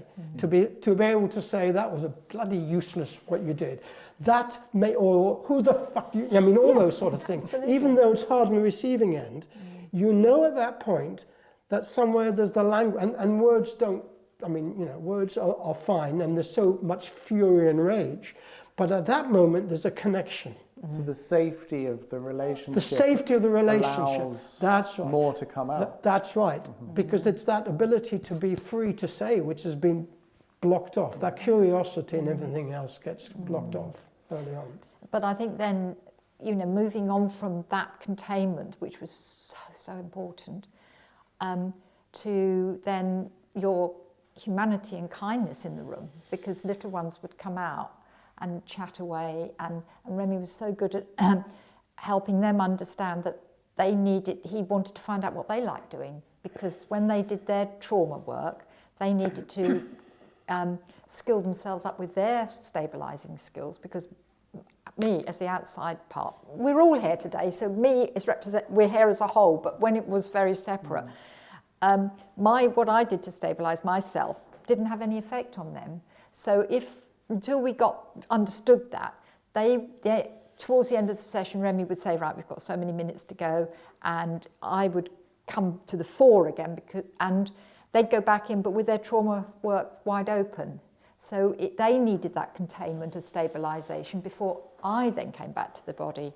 And the only way I can describe it is it left a residue that was, I was very aware that the whole of the body was had a very difficult afternoon, but I wasn't completely destabilised and trying to get back on terra firma, because that little part had done a jigsaw, or you'd read to them or something like that, and I see them as tucked away, safe.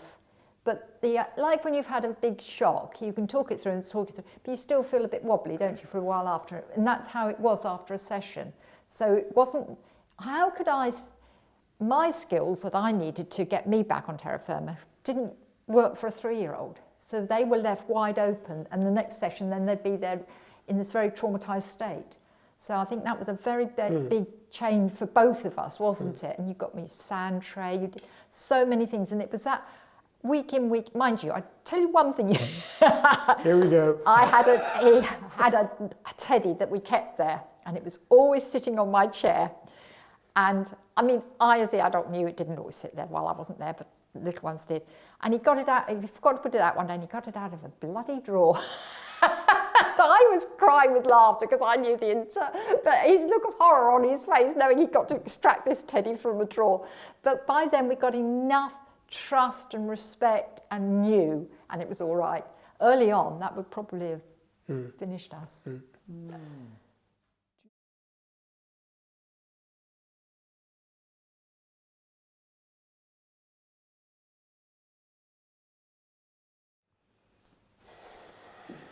Okay, so I think what it would be helpful to think about now is things that are especially challenging that could come up working with DID or severe dissociation, in terms of we've thought about different parts and the roles they might have, but especially parts that present with very, very challenging behaviour or very frightening presentations or extreme presentations, that I think it would be really helpful to look back on from both perspectives, what that was like bringing that into the therapy, but what that was like working with as well. Mm-hmm. And perhaps that's something that's not talked about as much, or as difficult to talk about. So looking back, I suppose, where would you begin with that, Melanie? Well, I'm thinking of two situations. There was a part who used to come out after we'd been to therapy, when we got home, who saw her job as toughening us up. She'd seen it as a weakness, talking about things in therapy. We really didn't need therapy. And she would destroy something that was precious to me, either drawings my external children had done, photographs of things that she knew I appreciated, even books that we as a whole were enjoying reading, she'd shred and burn. And I kind of accepted that, because I knew, and by accepting her behaviour, I was accepting her. And eventually she was able to stop that behaviour. I think that's something that's so important. You can't control parts' behaviours. You have to let them, I think, in many ways, as long as it's safe enough, to express how they are, and then they will see perhaps of their own whackbacks that that's not right, not helpful now, and then they will perhaps in conversation, internal communication, find a way that they can help as a whole. Did she feel that I had communicated with her enough? I don't think and was that's that necessary? She wasn't communicating. She just came out when we got home. But because never in a session? No, not at that stage. She did later on. Okay. But she was just, we've got to toughen you all up, was her attitude. You're weak. This is going to break all of us if you go on doing this. And it was a very hard time, because I lost a lot of things that were precious, like photographs and things. But there was also there was a group of us, and I could accept that. That had what actually happened throughout my life. If ever, when I look back, if ever there was anything where I was getting emotionally involved, I don't mean in a sexual relationship, but if I was getting emotionally involved too close to friends, she would stop that, because we can only go so far. It was also maintain the dissociation, which is not to let you feel emotion. Absolutely. So she was protective in a way, even though... Absolutely, yeah. Okay. Yeah, and she was toughening us up. And then there was another group who were very, very deep inside, because we were exposed to organised abuse as a child. They didn't come up to the fore until we were quite well on in our journey. But then when they came to the fore, it was like an internal whole agreement that they went in a cage, which they were quite used to doing, unfortunately, and they were on the outside of our body. So they had just animal instincts. That's all they'd experienced, was crawling around in the dirt on the floor, being very badly abused in very horrible situations where no language was involved. And so their skills were at that level. So they were, and I do this because that's how I visualised it. They were in a cage on the outside of my body, but they'd reached enough, there was enough cohesion between us all that they could feel things were not desperate. And they began to watch and learn. And eventually, it is like a mini miracle, they found a voice and were able to express what had happened to them and how they felt about it. And they always were a part of me, but they then became part of us all now. And we don't have any backlash from that sort of behaviour. But we had to go through, and I think you all sort of remembered this, Remy, where it was such primitive behaviour. It was like the reptilian brain working, more or less. It was just breathing, wasn't it? And it was a horrible, horrible place to be, but we had to go through it. I mean, before going on to what that was like, from your perspective, I'm just really noticing how listening to that description even brings up quite a physical reaction in me hearing that. And I'm just picking out, though, something, even in that extreme, something hopeful. And I wonder how was hope found in that? Do you know, I don't have a religious belief, but I believe there's something within us which I call the soul because I haven't got another word for it. And I think, for me, the only way I can describe it is like my soul fled to a totally safe part of my body that those buggers couldn't get. And gradually through therapy, a little tiny bit came out all the time. And that kept the hope going, because within there, we're basically quite a good person and kind and all those things I'd like to be. And they hadn't destroyed that. And I think I know friends who've been through horrendous times. We often remark on why aren't we out there doing awful things? But for us, we were lucky enough, there was enough good to have a role model of good.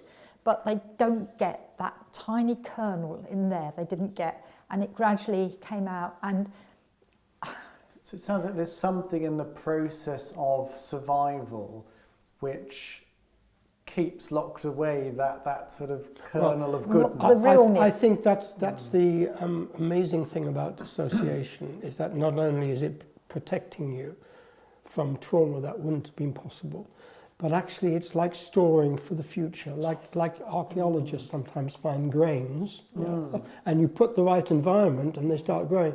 And that sounds so fundamental. Yes. It's a bit like, I mean, that's how I see it, like, you know, if the drought conditions and a plant will go straight to flower and seed, knowing that it has to find some way of preserving the continuation.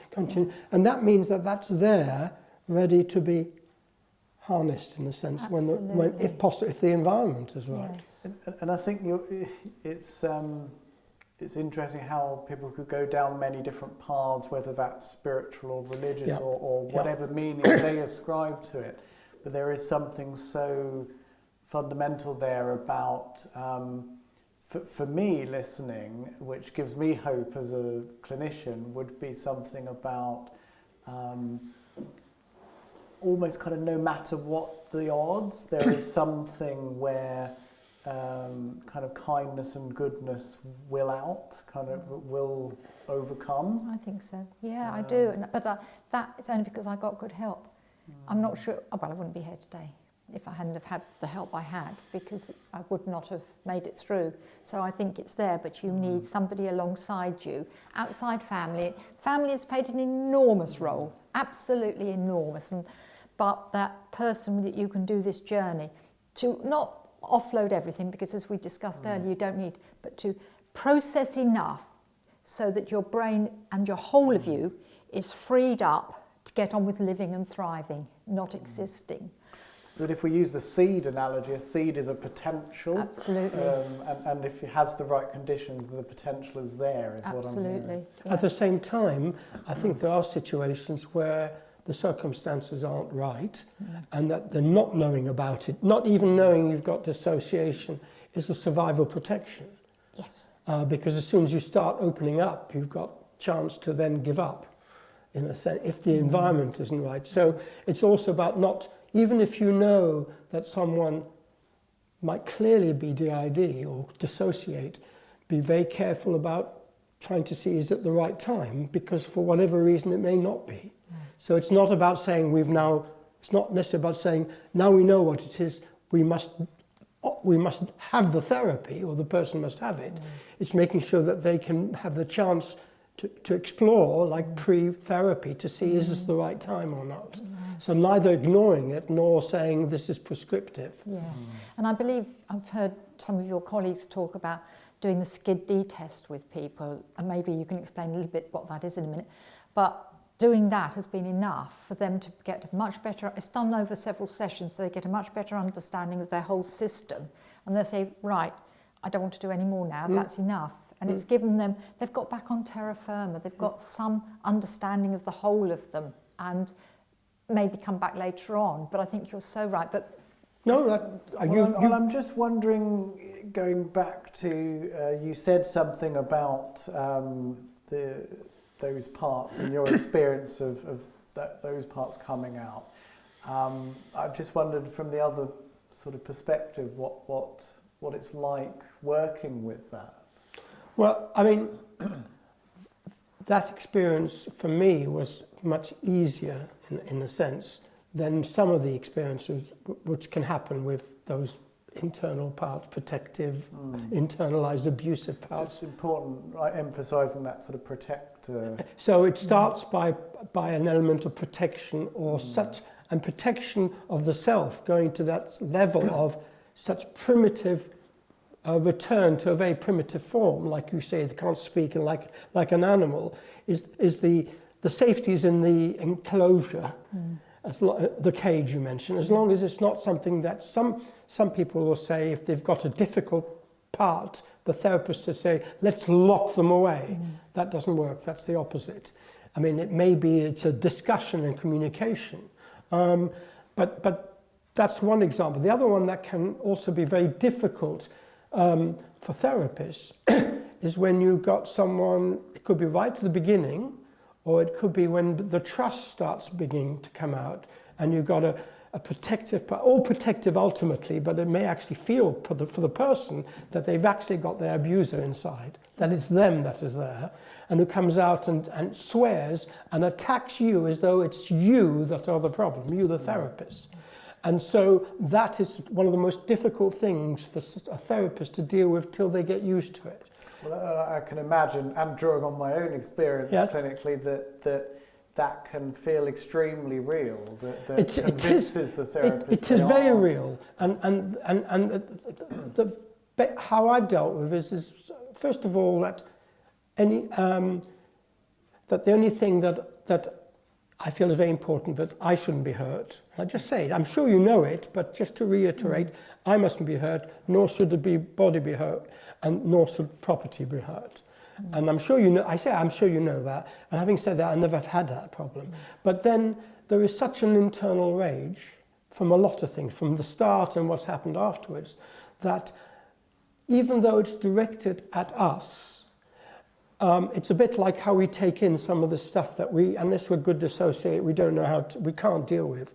It doesn't work to try and empathize beyond a certain point. It has to be in the room so that you're witness to it. But if you try and feel too much what that must be like, you become too overwhelmed by it. So it's almost like you're describing, as the therapist, a little bit what was necessary to in the lived experience, because going through an abusive experience, you can't be putting yourself in the mind of the abuser. Exactly the same. You have to, you sort of dissociate. Whereas we do that all the time in certain things, like if you see some of the stuff on television and stuff, you just automatically filter only. But this is so direct that actually people can feel overwhelmed. But those parts, in my experience, are the most important. They have the energy and the ability to turn this around often, and they become really helpful. And so it's little things like being ready for that, though when you first see it, it's a hell of a shock. Excuse my language, who the fuck do you feel you think? You're like everybody else and you get this attack. And saying something like, I'm really pleased that I've met you, it just changes it. If you mean it. But I mean, you can still feel, you can also say if it's very soon, you'll probably pick up that I'm a bit taken aback, but I'm really pleased that you're there. So you're not trying to pretend that you can deal with it because the body will give it away. So there's several things, going back to almost a spiritual note, there's several things I'm hearing you would have to have faith in, faith in that process. Yes. Faith that that acceptance and that welcoming will ultimately be helpful, etc. There's a lot that you have to have faith in. But that starts by really being frightened about whether it will work or not. Same with someone who suddenly collapses from sudden epileptic seizures, but not knowing about it, and having to, rather than wait till they come out, which is what their experience may be, to start talking, being confident enough, hopeful, that it's a dissociative part. and wondering if they'll ever get up again, and then a relief when they do that it's worked, and they say, oh, right, and they move on. But there is a sense of having to, it helps if you've heard someone else who has, but that's the most difficult and most important area when that's around. Whereas I never felt that attack. No. I felt, certainly I was aware of the three of them, and from what you were telling me, but of course they never came and couldn't and didn't need to. No. But those are just showing different levels of how this can come back. What's it like hearing that? Well, I was going to say there are two aspects of this which I think are really particularly interesting. Is one, I can remember when the sort of more organised, systematic type of abuse began to surface, and I can remember saying to you, it's really cold in here. And I can remember you saying, yes, I'm feeling it. And it was a cold chill, like a cold of evil, it had invaded that room. Those are those non-verbal things that your own body as the therapist feels. And I'm feeling it now, actually, as we're talking about it. And that you saying, yes, I can feel it, allowed me to stay put and to look at it in a different way. But the other thing, which is I've only just done the join up thinking about, is before this particular group came into consciousness, every Saturday afternoon at 2:00, my body would shut down, go really, really cold, and it would shut down. And it's when you mentioned epilepsy, it could have been, if I'd gone to the doctor, I'm sure they would have investigated me for it, but I knew it was all tied in with this story. And this happened for several weeks, and I knew on a Saturday afternoon I had to be somewhere safe where I could put a duvet over me and nobody around. And it was like I went to a place, because you used to say to me, there must have been somebody there, but actually it felt like there was nobody there. We went so deep. And that's the only time that I felt you abandoned me, because at that time we didn't understand about that level of, did we? I don't think there was much written about the freeze state and that sort of going into a semi-comatose state. And then gradually these memories began to come up. And I think then we both knew where we were going with it. But I felt really terrified then, because we're going back a lot of years now, and there wasn't the understanding. That level of deepness hadn't really been talked about, had it? But Nor had non-epileptic seizures. No, exactly. All these things, absolutely. Yeah. And so it was like my body was remembering, obviously, before it became, and it was a very, very even more frightening than some of the other times. And then, of course, you've got to accept that sometimes I was made to do things that I would never do from choice, and you've got to come to terms with that as well. It's all tied in with this level, this quite extreme level of abuse. There's lots of layers, aren't there? Yeah.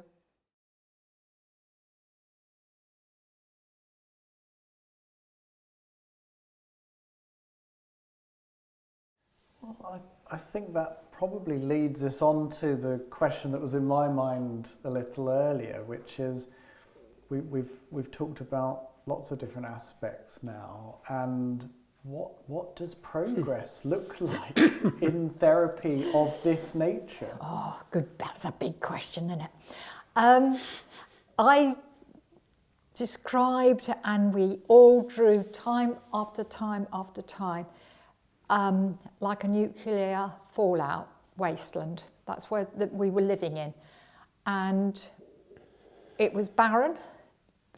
And there were times when there were parts right over the other side of this enormous barren land, and I knew I'd got to sit really still for them to have the courage to walk across it and come to me.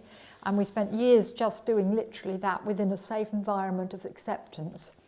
And then gradually I began to realise that instead of being two-dimensional, occasionally I was feeling three-dimensional, in that I'd be engaged in something with the grandchildren in particular, but I'd remember it afterwards. The quality of what we were doing was, again, nearly spiritual, it felt for me, because it was a quality I'd never experienced. It was just being there with them, bouncing up and down on the trampoline, having a genuine laugh. And then when I got away, I could remember that, because before, when something stopped, that was it. There was no before or after. I was living totally in the moment. So I was taking that with me. So that was perhaps one of the biggest gifts, that I could take pleasure and revisit it. And that remains one of the biggest gifts to me, because life's pretty empty if you can't, in times of stress, if you can't go back to a good time and have the full memory with all the essence of goodness about it, it remains quite sterile, doesn't it, your existence? Well, it's interesting because also sometimes it can be that therapy is the first time that there's the after a while that the connection isn't one that's going to be traumatic. And so beginning to not have to wipe out each session, because sometimes it can be starting again at every session. Yes. And I know that one of the, from a therapist point of view, one of the sense that something's changing when, I don't know, it could be like someone says something and I said, oh, I remember you mentioning that 6 months ago or something. And when the person then says, oh, I remember that, then there is a knowing that there's been the beginning of a timeline through the session. The other one is also interesting, is I'd sometimes come up with what I thought was an insightful comment. You're laughing now.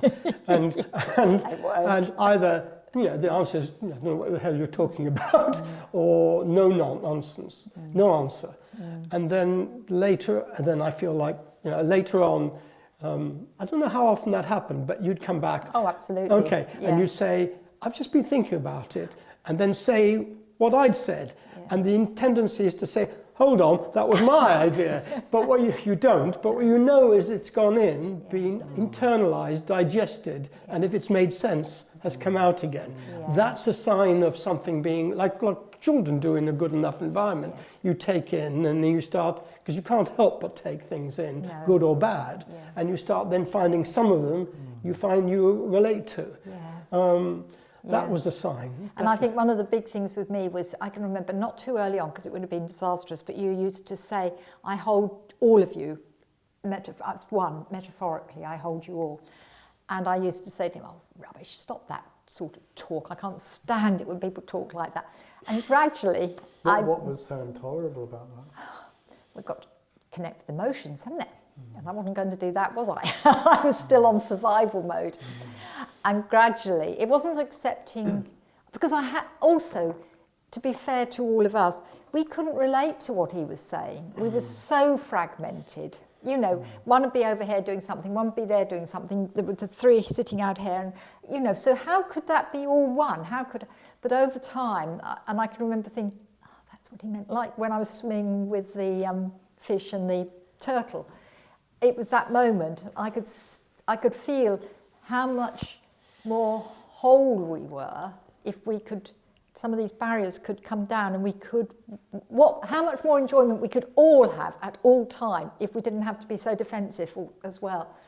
But it was very, very slow, but it was, so now I can see exactly, and I can feel when I'm reacting in a certain way, I'm aware that I haven't let the 3-year-old emotions develop and come into this situation, so we can take a step back and think, come on, let's do this properly, if you like. And then it also sometimes some people have, let's say, interest in art, okay, and then some of the art is clearly from a younger part, and then that can be the beginning of feeling that there is a connection there.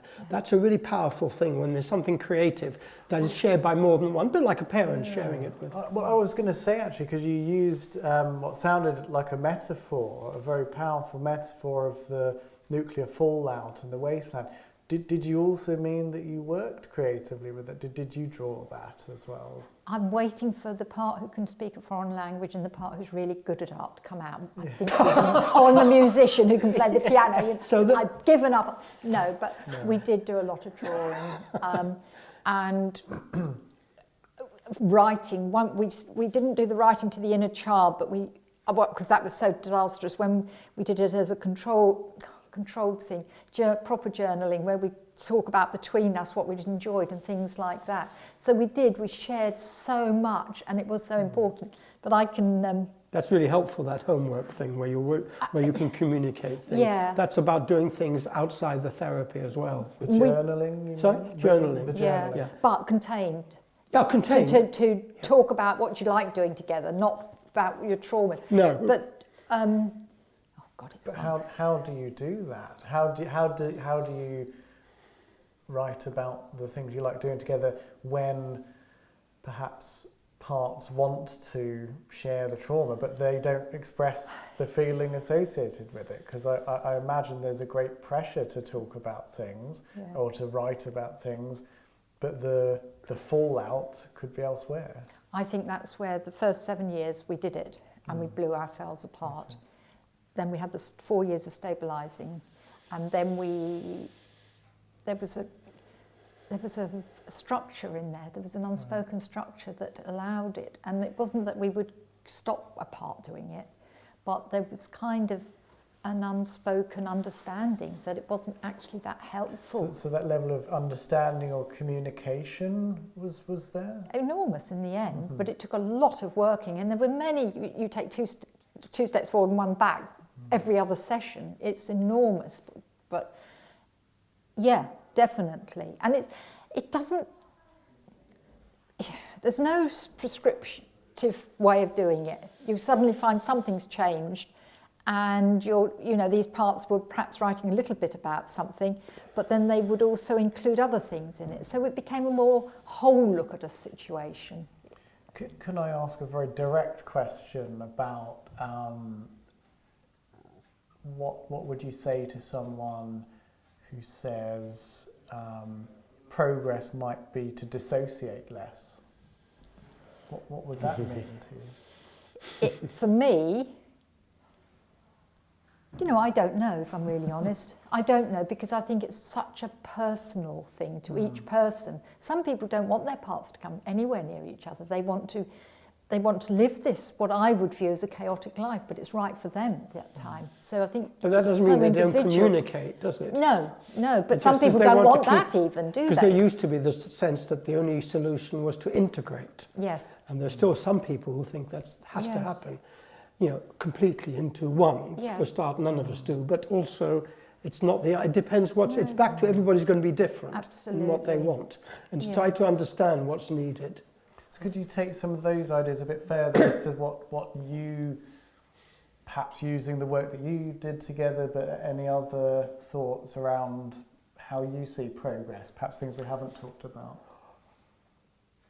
I mean, from a clinician person not living with in the way you're describing it, it would be that there is better that's the one thing, better communication, so that any important decisions have a chance to think about it before acting, because survival is about acting fast, and that's what saves you, whether you're a soldier or whether you're surviving trauma. That has to happen that way.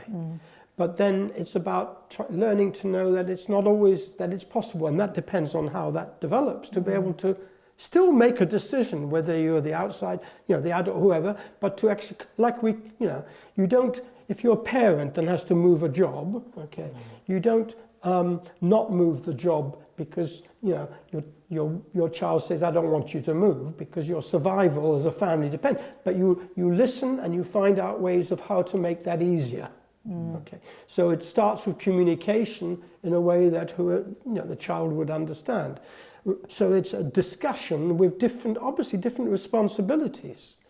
So somewhere a decision is made. Whereas, if it's the opposite of that, then something triggers you and you're immediately going into action. Reaction, aren't you? Your reaction, without thinking of the consequences of the reaction. Or reenact. Or reenacting. Yes. That's right. That's a sort of fundamental one. Yeah. So to tease that out, the ability to step back and to have more control or choice over one's responses could be seen as a massive absolutely. And it's not about having to do the right responses, because that's like the capacity assessment. It's not that it's sensible or not. It's actually that there's enough ability to choose. And I'm not comparing capacity in this, but I'm saying it's the same principle, that you're not there to, it's to be sure that whatever someone's doing as your client is doing because it feels right for them. You may not agree, I might not agree. I wonder if one of the core reasons why therapists undergo their own therapy is to learn firsthand what that's like. Yes. To have to how hard it is to step back and do things differently because you've worked on your own thing. That's right. Otherwise, you could just say, well, that would be the aim, and wouldn't that be nice? And you haven't actually experienced how hard that is. And to be honest, I think generally in therapy, I remember starting off as a marriage guidance counsellor or relay counsellor. Two people can begin to communicate better, but to actually change how the norm has been is very difficult. And it's the same, because what you're used to is secure because you know what's going to happen next, even if it means pain or it means trauma. Go into the unknown territory of stepping into the unknown, you know, holding on enough to the trust that it'll be okay. It's very difficult to do for any of us. And there's something about also, it's habitual.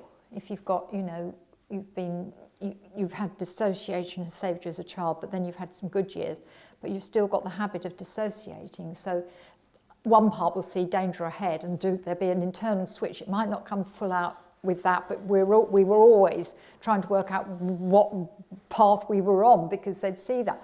So we had to learn that actually, instead of taking evasive action, which wasn't necessary, we learned to literally stand still, feel ourselves grounded. And the first few times we did it, it's like the sweat pouring off us because it was so dangerous, and learning not to run. Like somebody coming in the library with a habit, a mannerism like perhaps an abuser, that could have me triggered and away.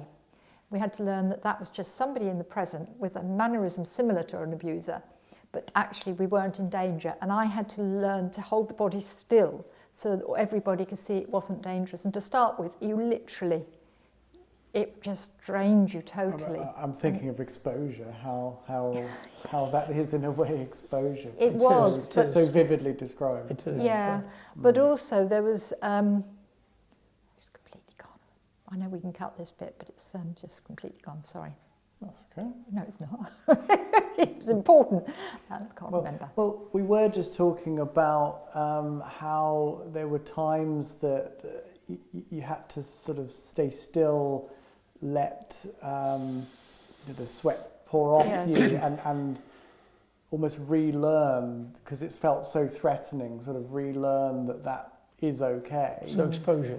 Yeah, that sort of exposure to that environment. Yes, yeah. I just wondered. I was going to say, do you remember we taped sessions for, 18 months? And at that time I was seeing you quite a lot every week, just to keep me going. And I used it as brain gym, because although I was co-conscious, which meant I couldn't say I wasn't there, but I had no influence on the session and I couldn't remember it.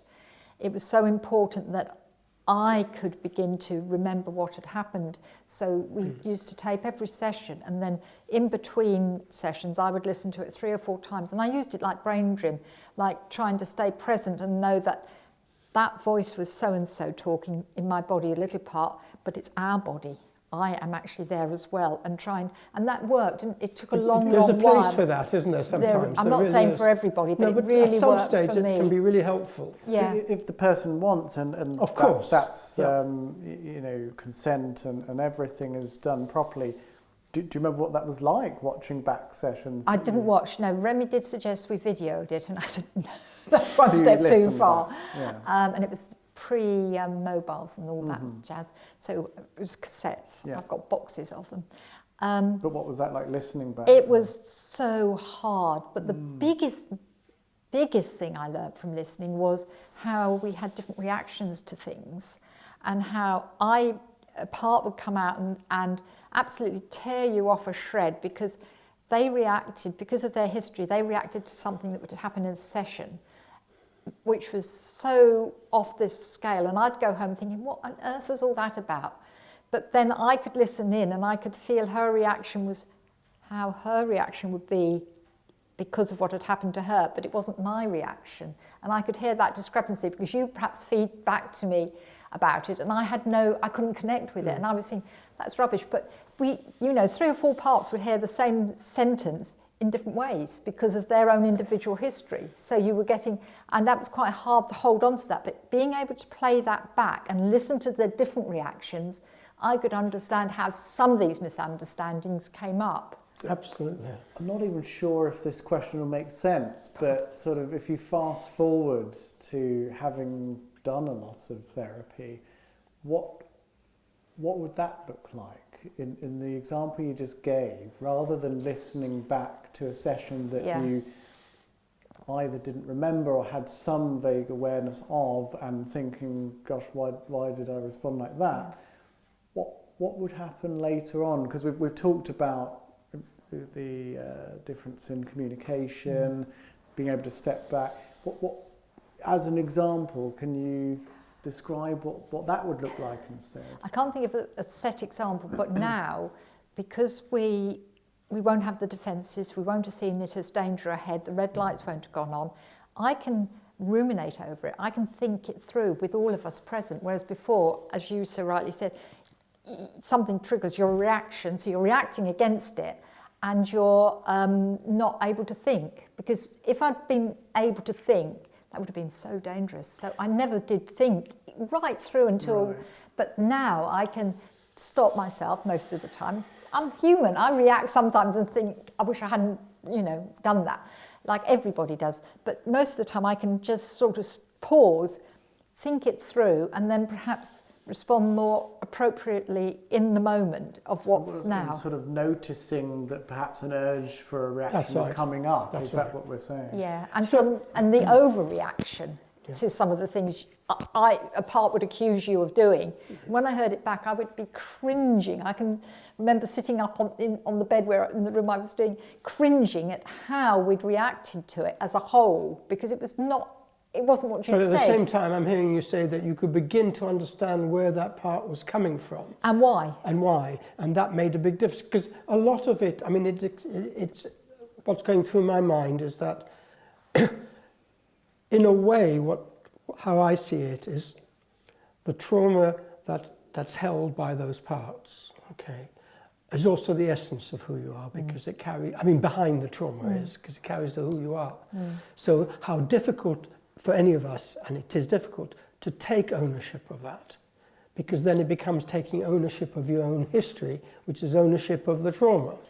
So that, to begin with, the therapist can have a very central role, a bit like we do as parents the other way around, where a part is telling you some of the detail of the things that went wrong in a very descriptive way, the way that child of that age or adult or adolescent, and you are hearing it without being overwhelmed by it yourself and taking it into it. You'll then have to make sure all the time that something is said back to you, but even if you're co-conscious, you wouldn't have necessarily heard it in a way that's manageable. So you don't go into the nitty-gritty, but you might begin to say, I was just so you know, I was talking to so-and-so who's been telling me the hard time they had with their uncle or whatever.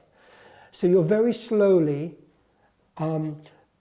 lowering the phobia in theoretical terms of attachment, and then doing those exercises becomes yourself with you in control, actually, of stopping the button when you want to, is another way of slowly lowering that amnesia. So what would you see as the difference between, you mentioned the word integration and perhaps an older view that becoming fully integrated is the aim? Well, I always remember your quote on that. It's integrated thinking, integrated feeling, integrated action. And it doesn't integrated living. Living, sorry, that was the last one. You don't have to have it all in one. No. We try and manage most of the time, if we don't dissociate, to be able to do that more or less. How does that compare with your use of the word ownership? Because you said sort of owning these ownership doesn't mean, ownership means that somewhere, which I got the sense was happening in listening to the tape, that though you don't relate to it, may not even remember, somewhere deep that you know it's your life, it's your history. Those words coming out of my mouth. Yeah, they're coming out of your mouth. And I knew they were true. That's what. So. But it's a bit like, as children, you might be not forget things, not remember things, but then you're shown photographs. And it's very hard to know whether, I find it hard sometimes with early photos, have I remembered that, or has that been shown to me so often that unless it's someone's pretending. This is actually my experience. So there's a difference between totally feeling that wasn't me and perhaps having a view, I don't want that, can you get rid of that please, to even if it's not totally simple by any stretch, there's a sense of ownership of that is me. I think there's something about so important for us all to remember is that most of what I experienced was normal for any human being, but I just did it better than most. Do you know? No, but do you know what I mean? More extreme, very fragmented, with different parts who. Anger could be just that part personified. So I did it better than most when I got But do you remember, Jamie, I mean, as an adolescent, I mean, I can remember things as an adolescent I cringe about, and I don't relate to it, but I know that's how I was. Yeah. I still have to accept that I was like that. Not many, but a few. This isn't confession past time. me in a former life. Yeah, what was it? Like that, You're your former life person, right? That's a good, clever way of ignoring it. But you've got it as a parent, haven't you? As a grandparent, there's always things you wish you'd done differently, and that's what I say about. But it's more, you don't beat yourself up over it. You don't think you've got to. You don't have a right to be alive because of it, do you? You don't go to that extreme, which is what people with a very traumatic, unprocessed past might do. You go from, I can't do anything. This is so awful. I've got to end it. Whereas now I can think, that wasn't good, I wish I hadn't, apology, bunch of flowers, but much more rational, I like to think.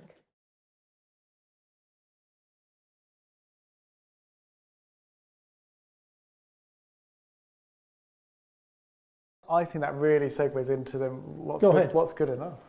I was just, as Remy's been talking, I was just thinking about how, and I've forgotten what I was just thinking, I know what I'm thinking. I was just thinking about how I realised as the journey progressed how much I was a puppet with everybody, although I wasn't conscious of them, pulling my strings to keep us safe.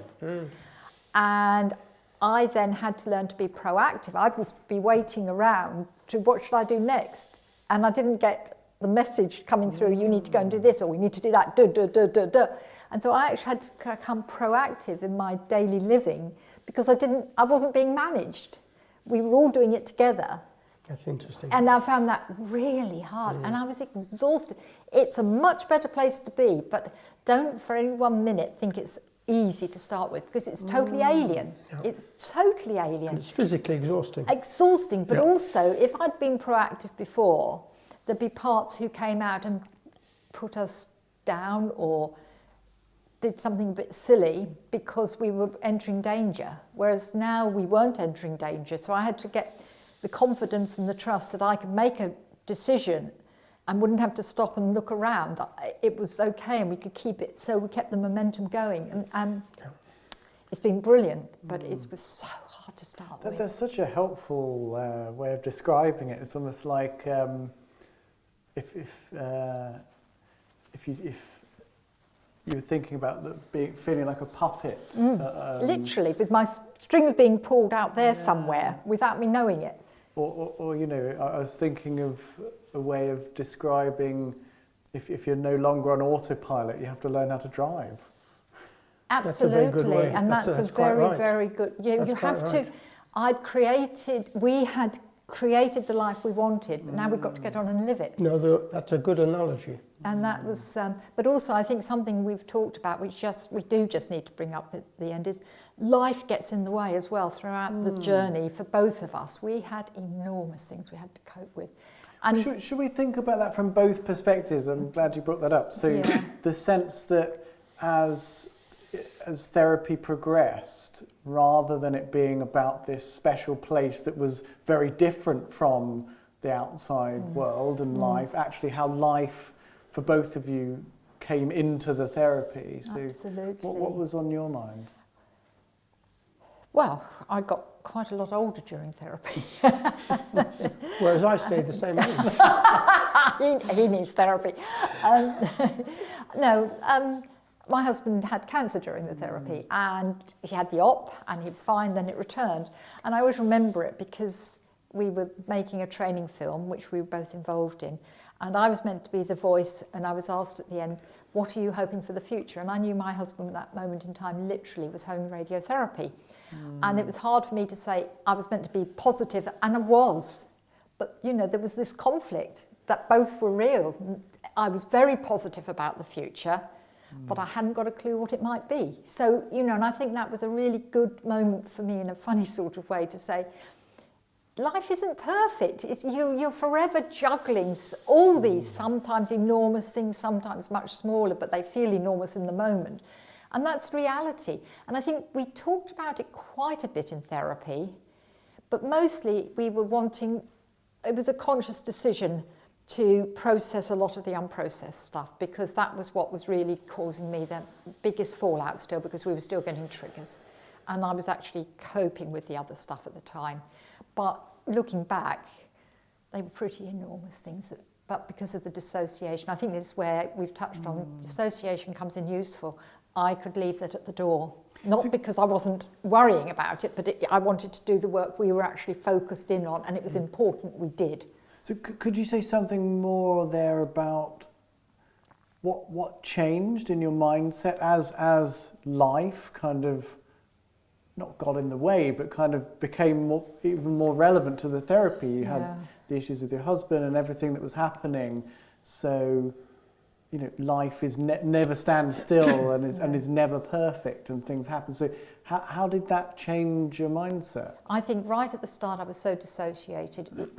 Dissociative, it didn't have any effect because it was so compartmentalised. It really didn't even enter it.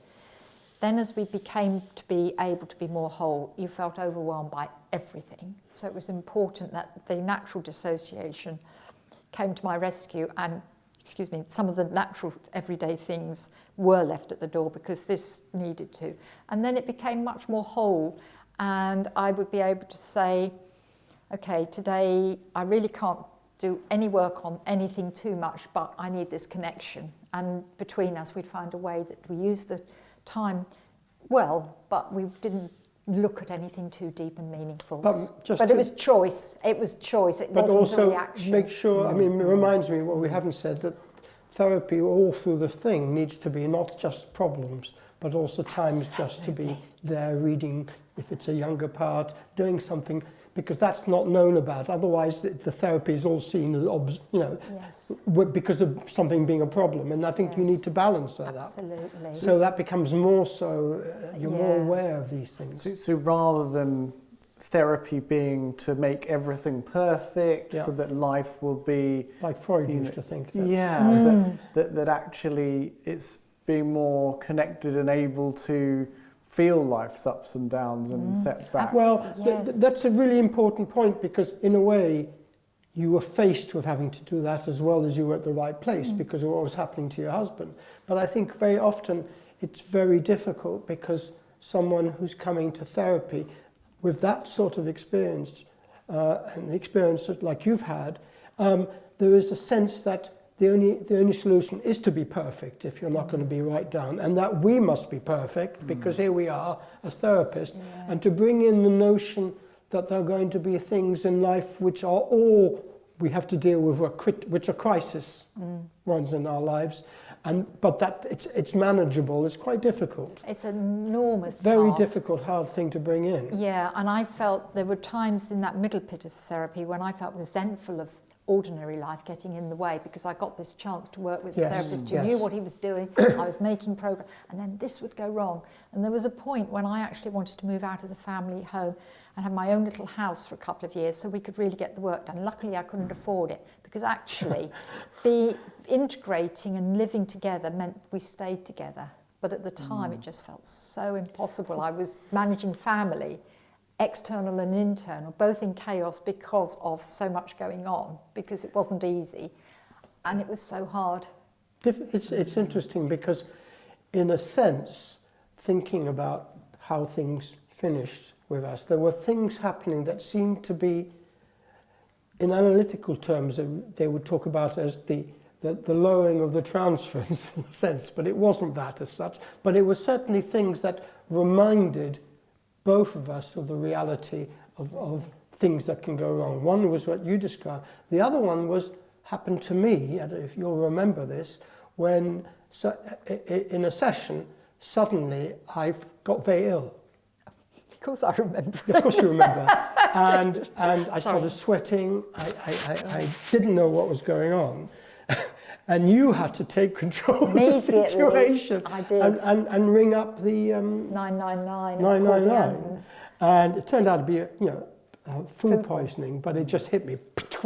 And I was getting the mixing bowls from the kitchen, putting them under him, and running one, emptying one, and bringing it back. So you sort of had to dissociate in a way from the situation in order to be, appropriately, in order to be able to deal with it. And interestingly, it didn't get in the way after that was over. But it was we stayed boundaried even then, because I was asked to stay put for a couple of hours to make sure he was all right. So I actually went and removed myself into the room next door with the doors open. So if you needed me, you called me, but I was even aware.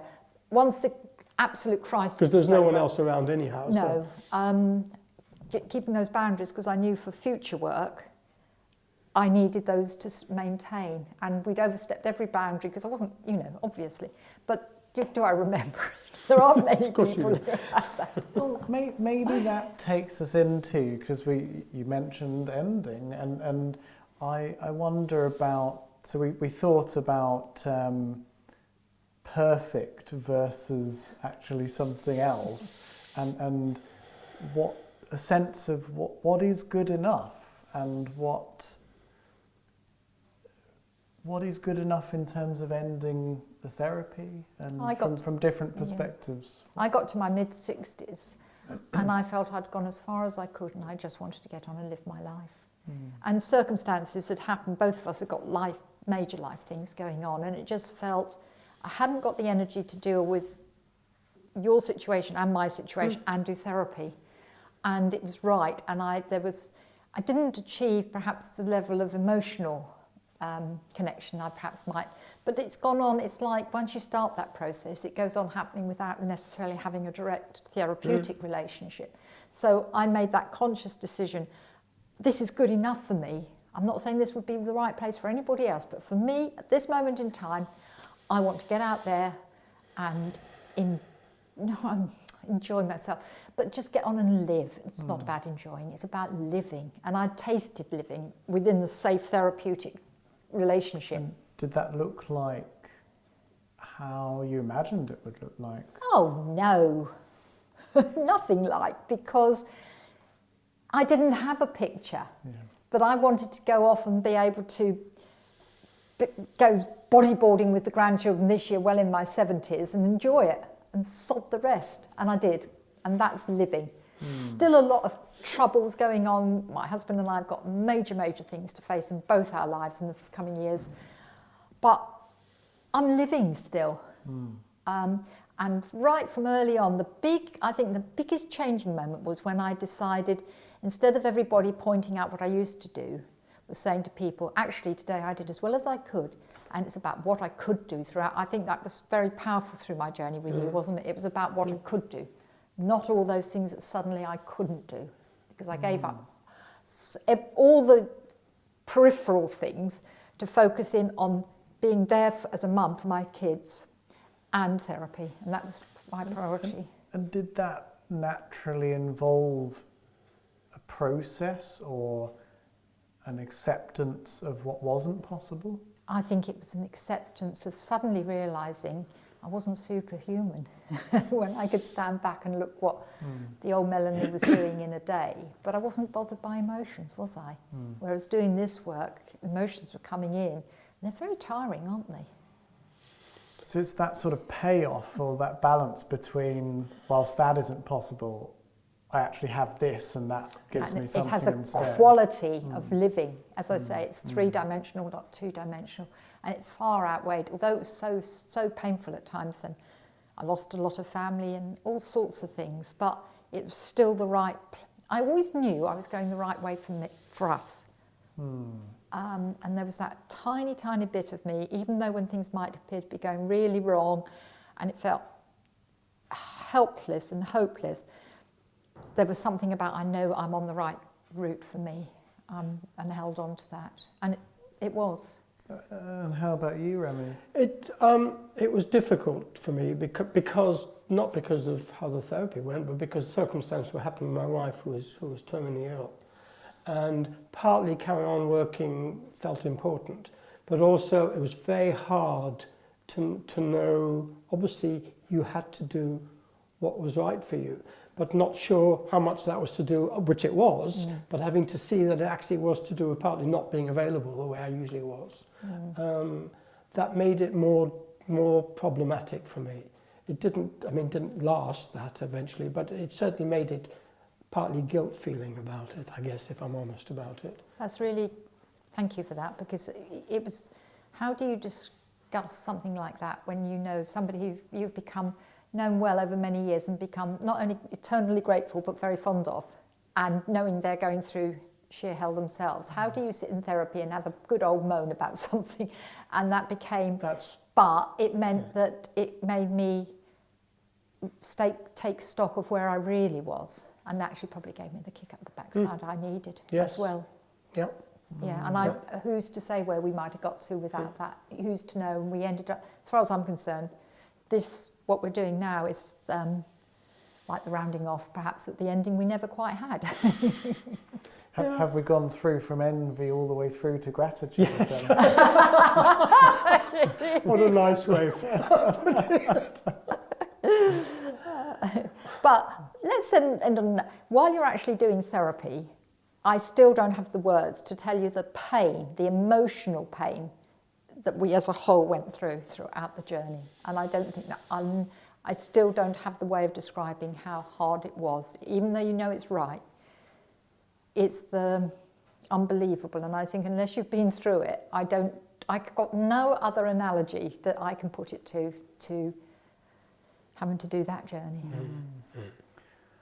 Well, I really think it would be helpful to sum up a kind of reflection of how we found this conversation today, because I know we've put a lot into this and it means a lot to us all.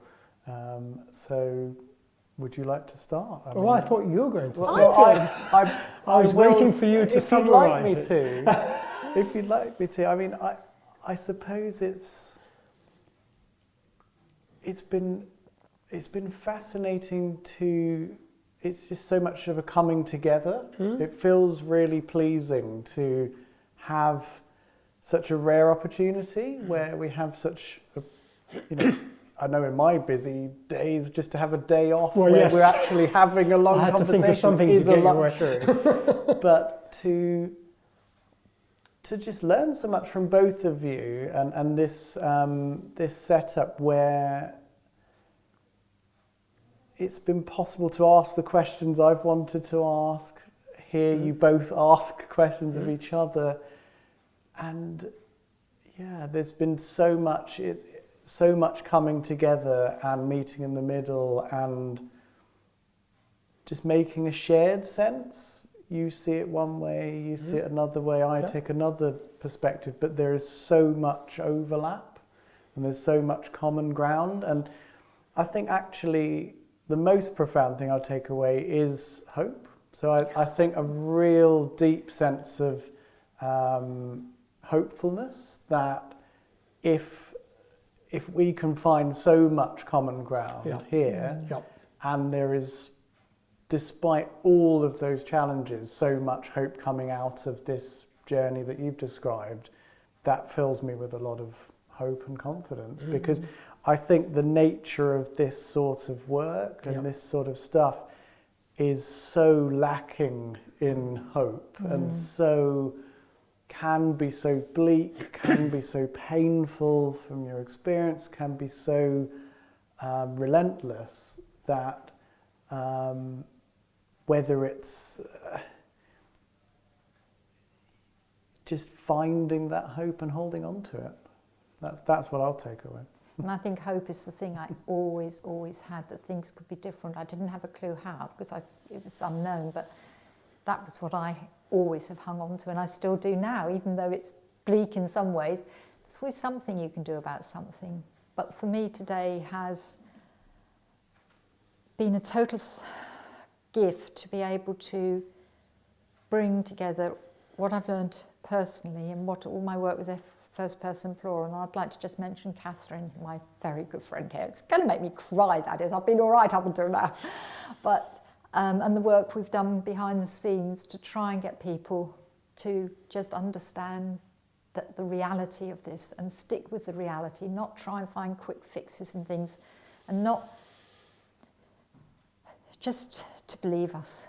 And I think being able to have a timeline and to be able to do it with you two today has just been such a rounding off of our years. I think it's just been, I've been so lucky. Thank you both so much today. I feel so spoilt to have had the chance to sit with you two to indulge in my journey, but hopefully it might help some light on with therapists and people living with DID that can feel that positiveness that you've got to hang on to.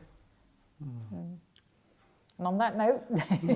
Thank you. Thank you, Melanie. You're the one who initially brought up the idea, it might be a good idea, and you were thinking of, you know, this is with first person plural finishing, this is a good way of bringing something to completion. So for me, it's been both, and also I'm semi-retired, so it also feels like this is helping to come to conclusion my career in this area, more or less, but also how much it's felt a way of finishing. Yeah, it does. Finishing the work that was interrupted. I've felt that so much, yeah. So thank you, and thank you everybody who's been here supporting us today. It's been wonderful. Quite unique, I suspect.